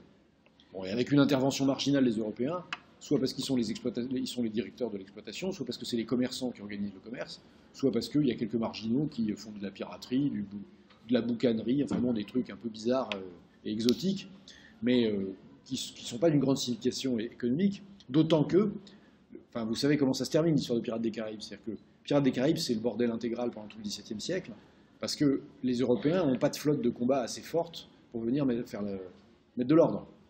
Et donc, de fait, ils s'accommodent de la présence de flibustiers auxquels, en gros, ils confient des missions de faire la guerre, quoi. C'est-à-dire que la guerre est menée entre les États via leurs agents qui sont des pirates. Bon, qu'on appelle des corsaires pour les distinguer, mais enfin, la distinction entre un pirate et un corsaire, c'est essentiellement que dans le cas du corsaire, vous ne condamnez pas à mort le type que vous auriez condamné à mort s'il était pirate, quoi. Donc de fait, c'est quand même très ténu. Mais à partir des années 1690, les Européens ont développé des flottes de combat suffisamment importantes pour pouvoir envoyer du monde aux Caraïbes, et là on arrête les conneries. C'est-à-dire que de fait, que quand il y a des navires de ligne qui commencent à croiser dans les eaux locales, c'est plus les pirates qui font régner leur loi. Voilà. Bon, alors, donc, ce mode d'exploitation, de culture d'exportation, ça ne produit aucun développement. Ça produit des sociétés où il y a 95% d'esclaves et 5% de maîtres, ou 3% de maîtres et 2% d'artisans, enfin, c'est même plutôt 90% d'esclaves, 9% d'artisans et 1% de maîtres. Et donc, ce n'est pas des sociétés qui sont appelées à se développer. Mais ça, on l'a vu, c'est essentiellement les Caraïbes et le Brésil. C'est-à-dire c'est là où il n'y a personne. Maintenant, quand on arrive et qu'il y a du monde, il faut quand même faire avec les gens qui sont là. Alors, à quoi on devrait penser en premier lieu, c'est évidemment ces pays fort peuplés que sont, on l'a dit, le Mexique, la région andine, et puis il y a un peu du monde aussi dans la partie andine de la Grande Colombie. Donc, je dis Grande Colombie parce que la Grande Colombie, c'est qu'en fait, la Colombie, le Venezuela, tout ça, c'est un vice-royaume qui est unifié. Donc, il n'y a pas de distinction entre Colombie et Venezuela. Bon, alors dans ces régions-là, même après un siècle de présence espagnole, et même après une immigration quand même conséquente, parce qu'il y a plusieurs centaines de milliers d'Espagnols qui vont s'installer. En gros, en 1700, on a une population où il y a 60% d'Indiens, 20% de Métis et 20% d'Européens. Au Pérou, c'est même moins. Au Pérou, c'est moins de 10%. Enfin, d'Européens, alors vous allez voir un peu ce qu'on appelle les Européens. En fait, ce qu'il faut comprendre, c'est que les Espagnols, dans un premier temps, les Espagnols sont quand même assez obsédés par, comme ils sont arrivés et qu'il y avait déjà des gens, ils sont assez obsédés par la manière dont ils se mélangent. Et donc, ils codifient ce qu'ils appellent les castas, c'est-à-dire les modalités de métissage. Alors, c'est un ressort de l'art colonial que de représenter les castas. Donc, vous en avez des très beaux exemples au Mexique. Enfin, moi, je ne connais pas bien les autres. Je n'ai pas été visiter les autres musées que les musées du Mexique. Mais ça, c'est le musée de Tepoztlán, mais soit à Tepoztlán, soit à Chapultepec, à Mexico, il y a des représentations des castas. Il y en a aussi en Europe. Si vous allez au musée de la civilisation ibéro-américaine à Madrid, c'est dans le quartier de Moncloa. Donc, c'est là où il y a il y a aussi une tour qui domine toute la ville avec une super vue, El Faro de Moncloa, il y a une super vue sur Madrid. Et puis il y a aussi en fait la cité universitaire, et c'est vachement intéressant la cité universitaire parce qu'il reste les fortifications de la guerre d'Espagne, puisque la cité universitaire c'était la ligne de front. Et donc il reste les fortifications, enfin, c'est un quartier chargé d'histoire. Mais il y a ce musée de la civilisation ibéro-américaine où vous verrez une série de peintures des castas. Alors c'est quoi les castas? C'est donc les modalités de croisement entre les différentes variétés d'humains qui se croisent justement sur le continent. Et donc, puisqu'il y a des Indiens, il y a des Européens, et puis il y a les Noirs qu'on a fait venir. Alors, exemple, je prends la première ligne. Espagnol con India, mestizo. Donc vous croisez un Espagnol avec une Indienne, ça vous fait un métis. Mestizo con Española. Donc vous prenez le métis, vous le croisez avec une Espagnole, ça vous fait un castizo. Castizo con Española, espagnol. Donc si vous reprenez le castizo, c'est-à-dire celui qui a un quart de sang indien, vous le remettez avec une espagnole, ça c'est un espagnol. Donc tant que vous avez qu'un huitième de sang indien, vous êtes espagnol. En revanche, les choses se compliquent un peu cuando el espagnol va con la mora. Parce que ça, donc, quand l'espagnol va avec la mora, on ne dit pas des noirs, on dit des maures. Au sens où, je vous rappelle que les maures, c'était les Marocains du Sud, donc les Mauritaniens en quelque sorte. Donc l'espagnol avec la mort, ça fait un mulato, un mulâtre en français. Mulato con espagnola, morisco. Morisco con espagnola, chino. C'est quand même assez drôle. C'est-à-dire que là, vous en êtes à 1/8 de sang noir, vous êtes devenu un chinois. Chino con India. Alors vous voyez la tête du chino quand même. Hein. Le chino, il est quand même assez gratiné. Il a un chapeau là. Il doit porter des piments sur sa tête. Donc, El Chino con la India, donc après il y avait un espagnol au départ. En fait, il y avait des espagnols à chaque génération. Il y a 1/8, l'arrière-grand-père africain. Et le chino, c'est Casso con la India. On se parlait avec une indienne, ça devient un salta atrás. Il saute en arrière. Qu'est-ce qu'il saute en arrière? Parce qu'il redevient noir. Et le salta atrás, quand il se marie avec la mulatresse, c'est moitié de sang africain, ça devient un logo. Alors là, ça commence à être super compliqué. Mais en fait, l'histoire, c'est que quand il y a un peu de sang indien, on redevient espagnol. Pour le reste, c'est très compliqué, n'est-ce pas? Donc, de fait, les Espagnols sont obsédés par la pureté de la race, et ça se voit encore aujourd'hui par les Espagnols du XVIe siècle. Justement, c'est-à-dire qu'à partir du moment où il y a des gens qui sont déjà là, et où on n'attend pas forcément qu'il y ait des femmes qui reviennent d'Europe pour se reproduire. Il y a des mariages mixtes. Disons qu'il y a des enfants qui naissent d'unions parfois occasionnelles, qui sont de couleurs différentes, et la hiérarchie sociale tourne autour de la couleur de la peau. Voilà. Donc de fait, il faut codifier tout ça. Et ce qui prouve quand même qu'on a une société beaucoup plus complexe que la société des îles, parce que s'obséder de ces trucs-là, ça veut dire qu'en en fait, il y a plusieurs strates sociales. C'est pas juste, il n'y a pas les maîtres et les esclaves. Il y a tout un tas de strates intermédiaires où on peut progresser vers la blancheur et vers l'hispanité, ou au contraire redescendre dans les tréfonds de la noirceur. Bon, alors, les Espagnols ne se mélangent pas. Enfin, ils n'aiment pas beaucoup se mélanger. Il y a un truc extraordinaire quand même quand vous y pensez, c'est que les colonies françaises ou britanniques, il y a du créole. Les colonies néerlandaises aussi. Il y a un magnifique créole à Maracaibo, si vous y allez, ou à Curaçao. Bon, c'est plutôt à Curaçao. Il y a du créole néerlandais à Curaçao, c'est quelque chose. Mais aux Antilles françaises, le créole de la Guadeloupe, c'est pas le même créole que la Martinique, c'est pas le même créole que la Guyane. Dans les colonies espagnoles, il n'y a pas de créole. Tout le monde parle espagnol. Ce qui est d'ailleurs complètement miraculeux. Alors, c'est pas tout à fait vrai au Mexique pour des raisons qu'on va voir. Mais donc, les Espagnols, ils sont quand même un peu raides autour du mélange, on va dire. Donc concrètement, leur truc, c'est d'éliminer les traces des cultures passées. Donc alors les religions, on envoie les franciscains et les dominicains mettre de l'ordre là-dedans, d'accord? C'est-à-dire que ça tombe bien, on venait de finir l'Inquisition en Espagne, on venait de finir de griller tous les juifs qui ne voulaient pas se convertir, donc on a plein de dominicains qui sont prêts à resservir, on les envoie au Mexique et ailleurs. Ils savent déjà faire des bûchers, des procès, tout ça, donc c'est parti. Ce qui veut dire, enfin, au passage, les dominicains, ça a été les premiers à reconnaître que les Indiens avaient une âme. L'enjeu du fait que les Indiens ont une âme, c'est qu'on peut les convertir. D'accord ? Bon, alors ça paraît complètement délirant comme façon de se représenter l'humanité, d'accord ? Mais n'empêche que c'est ça pour les religieux. La question de savoir si les gens ont une âme, c'est simplement de savoir si oui ou non on va devoir les convertir. Parce que s'il faut les convertir, ça veut dire qu'il faut ensuite qu'il y ait la messe. Donc il y ait dans chaque paroisse, enfin, qu'on construise des églises pour les paroisses avec des curés qui vont les desservir, parce qu'il faut qu'on leur donne la messe. Il ne suffit pas de dire qu'ils ont une âme, il faut faire tout ce qui va derrière. Alors, en fait, c'est ça qui intéresse les Espagnols. C'est plus ça que faire du pognon, cultiver de la canne à sucre, exporter je ne sais pas quoi. Et bon, alors, de fait, le développement économique, ça ne va pas être leur priorité. Donc, si on est du côté de Allen, on peut dire qu'il y a des raisons géographiques à ça. C'est-à-dire que, de fait, la raison pour laquelle on a installé la culture du sucre dans les Caraïbes, c'est quand même que, comme on l'a dit, c'est ce qu'il y a de plus près de l'Europe, en termes de climat favorable. C'est ce qu'il y a de plus facilement navigable. C'est-à-dire que les Péruviens, ils sont très nombreux, mais en revanche, ce qu'ils produisent, ça va assez difficilement partir dans l'Atlantique. Donc ça peut partir dans le Pacifique, mais alors, pour ramener les productions du Pérou du Pacifique jusqu'à l'Espagne, c'est trop long. D'ailleurs, de fait, le commerce péruvien, il se fait quand même essentiellement avec les Philippines, qui s'appellent Philippines parce que Philippe II d'Espagne, qui sont espagnols aussi. Mais bon, c'est un circuit commercial mineur. Donc de fait, le Pérou, c'est pas une colonie qui a pour vocation d'exporter. le Mexique, de la même façon, bah, on peut cultiver du sucre sur le golfe des Caraïbes, là. Enfin, ce qui deviendra l'État de Veracruz, il y a des plantations. D'ailleurs, il y a des esclaves noirs qui sont achetés et qui viennent d'Afrique.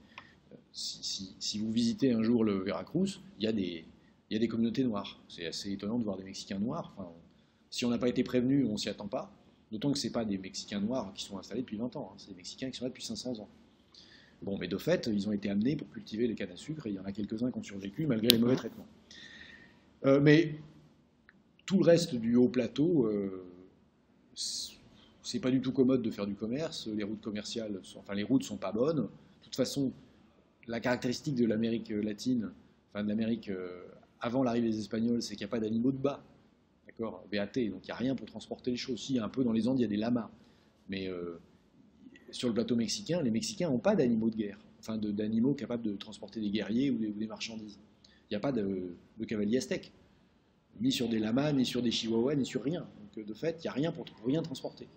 Et alors ça se développe, on aurait pu faire des routes, des canaux, des chemins de fer, Et donc le commerce extérieur, ça va représenter moins de 5% du PIB du Mexique, même en 1800, pour autant qu'on peut le mesurer. Donc on a vu le commerce extérieur, c'est 40% du PIB des îles des Caraïbes, c'est 5% du PIB du Mexique. Donc autant l'économie de la Caraïbe, elle est complètement tournée vers l'Europe.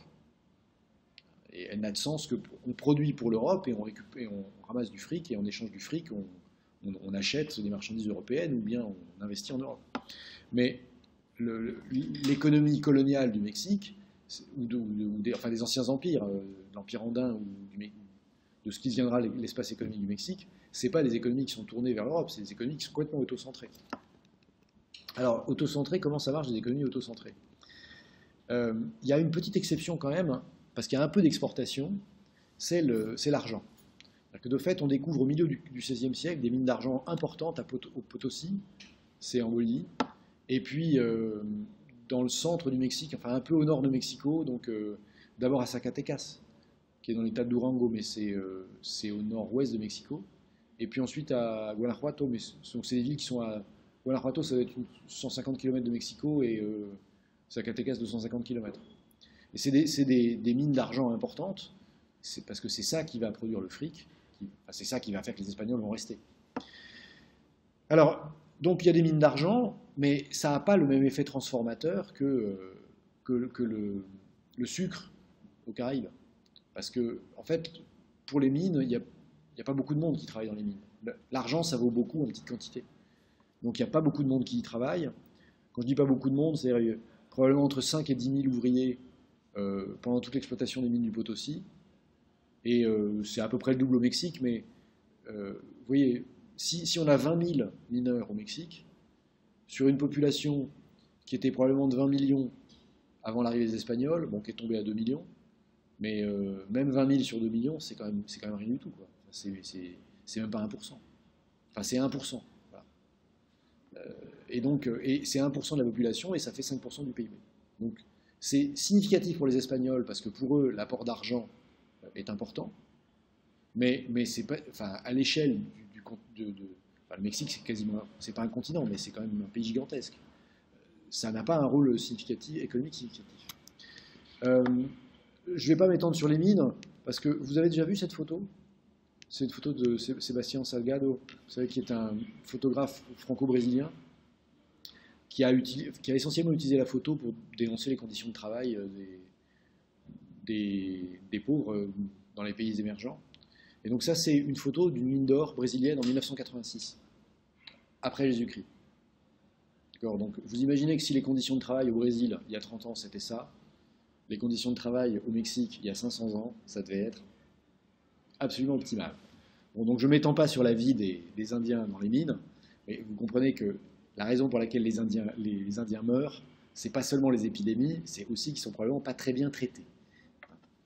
Et en plus, il n'y a pas la douche à la sortie. Voilà, donc bon, bref, les accidents du travail. De toute façon, à partir du moment où les esclaves ne valent rien, et autant les esclaves ne valent rien dans les Caraïbes, autant le Mexique, il a une côte qui donne sur le golfe des Caraïbes qui fait 2000 km. Donc le travail ne vaut rien en 1550 au Mexique. Donc on ne prend pas soin des Indiens. Et une des raisons pour lesquelles ils continuent de disparaître, c'est pas juste qu'ils sont malades, c'est aussi que on les oblige à travailler là-dedans. Alors comment est-ce qu'on les oblige à travailler là-dedans? Ben, en fait, les Espagnols reprennent la corvée, parce qu'il y avait les Incas, par exemple, ils exploitaient des mines d'or, ils exploitaient des mines d'or avec du travail forcé, et donc les Espagnols réutilisent simplement la méthode d'organisation du travail forcé. Et donc, en fait, de trouver des Indiens qui sont déjà embrigadés dans un système d'exploitation, bah, les Espagnols prennent juste la relève. D'accord? Alors, au Pérou, ils reprennent la mita, qui était donc le système de la corvée. Au Mexique, ils l'appellent repartimento. C'est la façon de répartir le travail, mais c'est la corvée concrètement. Et donc, ils utilisaient la corvée pour exploiter les mines. Et puis, qu'est-ce qu'ils peuvent exploiter d'autre? Bah, ce qu'ils peuvent exploiter d'autre, c'est la terre. Mais avant de parler de l'exploitation de la terre, je voudrais juste indiquer en fait les conséquences de la production minière en Amérique, c'est quoi? Bah, c'est si on veut que les salaires sont très élevés. Ça, c'est. Pardon. La légende n'est pas explicite, alors c'est pas bon. Et ça, c'est tiré d'un article de Allen, donc, dont la référence est là, que j'ai mis sur le site ce matin. C'est donc le salaire nominal en grammes d'argent par jour. Bon, vous retrouvez les études que Allen a fait sur Londres, par exemple. Et donc, si vous prenez, alors là, il n'y a pas l'échelle, mais on doit être en 1600, quelque chose comme ça. Donc en 1600, l'ouvrier londonien, en une journée, il gagne 8 grammes d'argent. À l'époque, dans le Potosí, vous en payez 18. Donc, sachant qu'à Londres, avec 8 grammes d'argent, vous avez 3 fois le niveau de subsistance, le salaire de l'ouvrier du Potosí à la fin de vous êtes payé 2 fois plus qu'à Londres. C'est un délire. Mais sauf que, en fait, d'avoir de l'argent, c'est un résultat inflationniste. Certes, ils ont beaucoup d'argent, mais le niveau de vie que ça leur offre n'est pas plus intéressant que celui qu'ils auraient en Europe, bien au contraire. Personne ne va s'engager pour aller travailler comme mineur dans le Potosí. D'accord? C'est-à-dire que si maintenant on regarde le niveau de vie, donc vous vous souvenez, c'est le niveau de subsistance, on voit que le Potosí, on est quand même au-dessus du niveau de subsistance. Mais on est quand même bien en dessous, et on est quand même 2 fois en dessous. Donc bien qu'on soit payé 2 fois plus, qu'on soit 2 fois moins, ça veut dire que les prix dans le Potosí sont 4 fois plus élevés. Donc une des conséquences de l'exploitation minière, c'est que là où on paye des salaires qui sont très élevés, mais là où il y a des prix qui sont aussi très élevés. Bon, en revanche, dans le Mexique rural, je disais, les gens sont très mal payés, oui, le Mexique rural, donc, après l'arrivée des Espagnols, on est à moins d'un tiers de subsistance pour le paiement aux gens qui travaillent. Donc de fait, le travail ne vaut rien, pratiquement rien, et il ne permet pas aux indigènes de subsister. Et c'est une des causes de mortalité. Les gens n'ont pas de quoi bouffer. On peut faire un régime un certain temps, mais il y a un moment où ça ne marche plus. Donc les mines, ça a une influence fantasmatique et une influence. C'est ça qui explique que l'Espagne, que la monarchie espagnole veut garder, est attachée à l'Amérique. C'est parce que de fait, les mines, c'est le flux d'argent. Mais ça, c'est peu significatif sur l'économie parce que ça emploie peu de monde. Ça a surtout un effet sur les prix et donc ça a surtout un effet inflationniste. Donc concrètement, comment s'organise le reste de l'économie? En fait, les Espagnols n'ont pas beaucoup d'imagination. Une fois qu'ils se sont intéressés à la conversion des indigènes, ils vont reproduire aux Amériques, enfin surtout au Mexique d'ailleurs, parce qu'au Pérou c'est pratiquement sans objet, mais ils vont reproduire au Mexique ce qui marche déjà pas en Vieille Castille, c'est-à-dire qu'ils vont tout simplement reconstituer des grandes propriétés terriennes, où il va y avoir des propriétaires, qui sont les descendants des conquistadors, qui vont faire cultiver leurs haciendas par des paysans qui sont en fait issus qui sont soit des paysans mayas, soit des paysans aztèques, et puis on va les soumettre à un système de corvée, c'est-à-dire qu'ils vont faire du travail forcé pour avoir une production qui va profiter au maître. Tout ça, en fait, ça marche pas très bien. Ça marche pas très bien parce que, comme on a vu, il n'y a pas de circuit d'exportation. Et comme il n'y a pas de circuit d'exportation, il n'y a pas de circuit de valorisation des productions. Ce qui fait que la prospérité des Caraïbes, c'est qu'on va en Europe, et en Europe, il y a de l'argent pour acheter. Mais comme les Mexicains, ils cherchent pas à produire des marchandises d'exportation, ils cherchent pas à les exporter, c'est une économie qui ne peut pas fonctionner, parce qu'il n'y a pas de demande pour la production. Et donc, de fait, c'est la raison pour laquelle les paysans sont misérables, c'est que il n'y a pas d'acheteurs pour la production agricole, et donc les maîtres, ils se font produire du blé par des paysans qui crèvent de faim et qui peuvent vendre à personne. Du coup, même la condition des propriétaires terriens n'attire pas grand monde, et il ne se trouve pas assez de conquistadors pour venir exploiter les Indiens. Oui.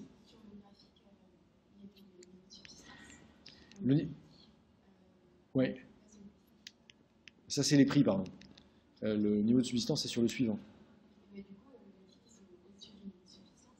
Alors attention, c'est le Mexique urbain qui est au-dessus du niveau de subsistance. Le Mexique rural, il va atteindre le niveau de subsistance dans la décennie, après 1650. Mais avant 1650, d'ailleurs, il va atteindre le niveau de subsistance au moment où la population va repartir à la hausse. C'est le fait de manger à sa faim qui fait que... Donc, vous savez, on raconte parfois la dynamique de la population chez Ricardo en disant quand le salaire est au-dessus du salaire de subsistance, les pauvres font des enfants. C'est pas qu'ils font des enfants, ils en font tout le temps, mais c'est que les enfants survivent surtout. C'est quand même ça qui est décisif. Donc là, c'est le cas aussi. Alors le Mexique urbain, c'est effectivement un petit peu différent, parce que le Mexique urbain, c'est là où on va trouver les Espagnols. Après, je ne sais pas à quel niveau ils ont été croisés avec les Indiens, mais en tout cas, ils s'appellent Espagnols.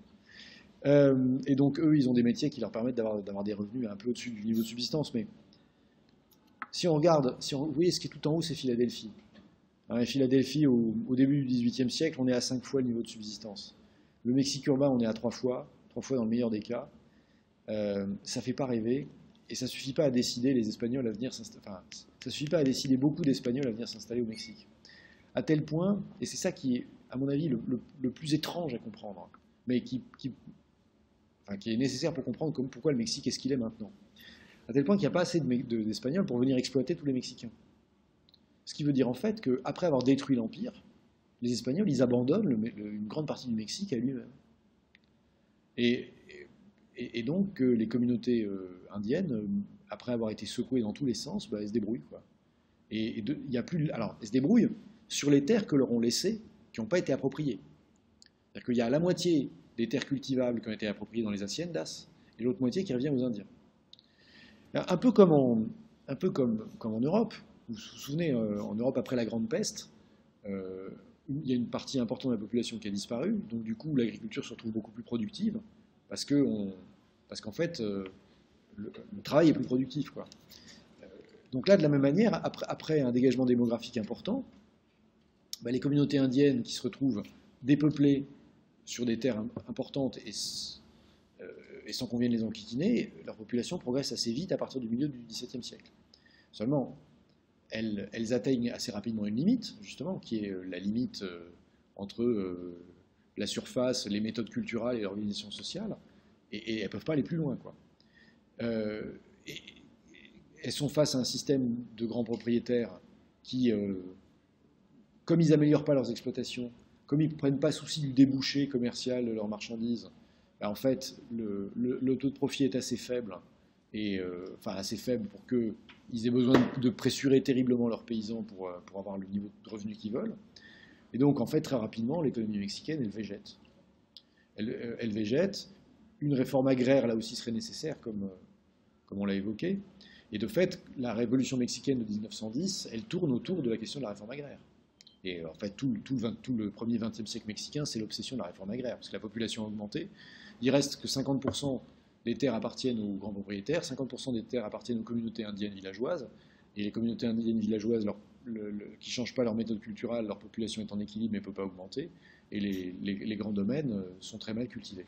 Et donc, de fait, dès le milieu du XVIIe siècle, le Mexique a atteint déjà ce qui va rester son mode de fonctionnement pendant 2 siècles et demi, et qui est quand même en grande partie... D'un côté, c'est la reproduction de ce qui ne marche pas en Espagne, c'est-à-dire le système de la grande propriété, et de l'autre côté, c'est l'anarchie. Parce que, en fait, personne ne s'intéresse aux Indiens. Et donc, vous comprenez pourquoi le Mexique, encore aujourd'hui, il y a le problème de soit c'est l'exploitation par des incompétents, soit c'est l'anarchie.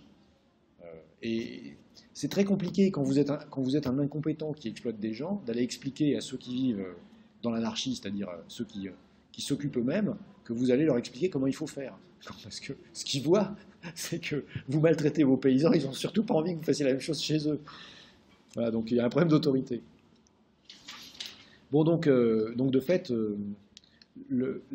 alors, j'insiste sur le Mexique parce que c'est encore plus manifeste qu'au Pérou. Au Pérou, on pourrait dire que c'est la dureté du climat. Enfin, au Pérou, en Bolivie, c'est vrai que la Bolivie, une grande partie des surfaces sont au-dessus de 2000 mètres d'altitude, donc c'est la dureté du climat et de la dureté objective des conditions de vie qui fait que c'est compliqué de trouver un modèle de développement économique. Mais au Mexique, c'était pas compliqué, c'est simplement que c'est le souci de personne, et donc de fait, l'économie végète et qu'il n'y a pas de mode de mise en valeur. Donc ça, c'était le deuxième mode de mise en valeur de l'Amérique, et c'est celui qui concerne donc la plus grande partie de la population au moment où les conquérants, les Européens arrivent, et ça reste la population la plus importante jusqu'au milieu du 19e pratiquement, le Mexique. Bon, et puis après, il reste les grandes plaines. Alors avant de vous lâcher, je vais exécuter l'Amérique du Sud assez rapidement, puisque en fait, quand on voit ces grandes plaines, on a des grandes plaines avec des régions tempérées, à la fois au sud, en Argentine, et puis au nord, sur le territoire actuel des États-Unis. En fait, c'est à peu près la même géographie. Enfin, il y a plus de terre aux États-Unis qu'en Argentine, mais en Argentine, on peut concrètement faire ce qu'on fait aux États-Unis. On peut faire du blé, enfin de l'agriculture extensive avec du blé et de l'élevage. Et d'ailleurs, c'est ce que les Argentins ont fait depuis le milieu du 19e siècle. Le seul sujet, c'est que si le Brésil c'est loin, l'Argentine c'est encore plus loin. Et donc de fait, il n'y a pas de débouché possible pour les Argentins avant la perfection de la navigation. Et donc c'est seulement à partir des années 1880 que de manière manifeste, le prix du blé argentin est corrélé avec le prix du blé européen. Alors, vous voyez, à partir de 1880,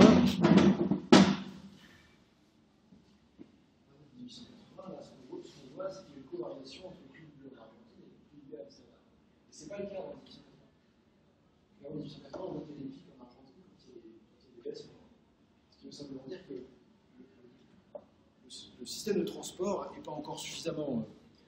Enfin, en gros, les transports sont encore trop coûteux pour qu'il y ait une conjoncture qui soit la même, pour qu'il y ait un prix mondial, pour que l'Argentine soit intégrée au marché mondial. Donc jusqu'en 1880, le coût de transport est encore trop élevé.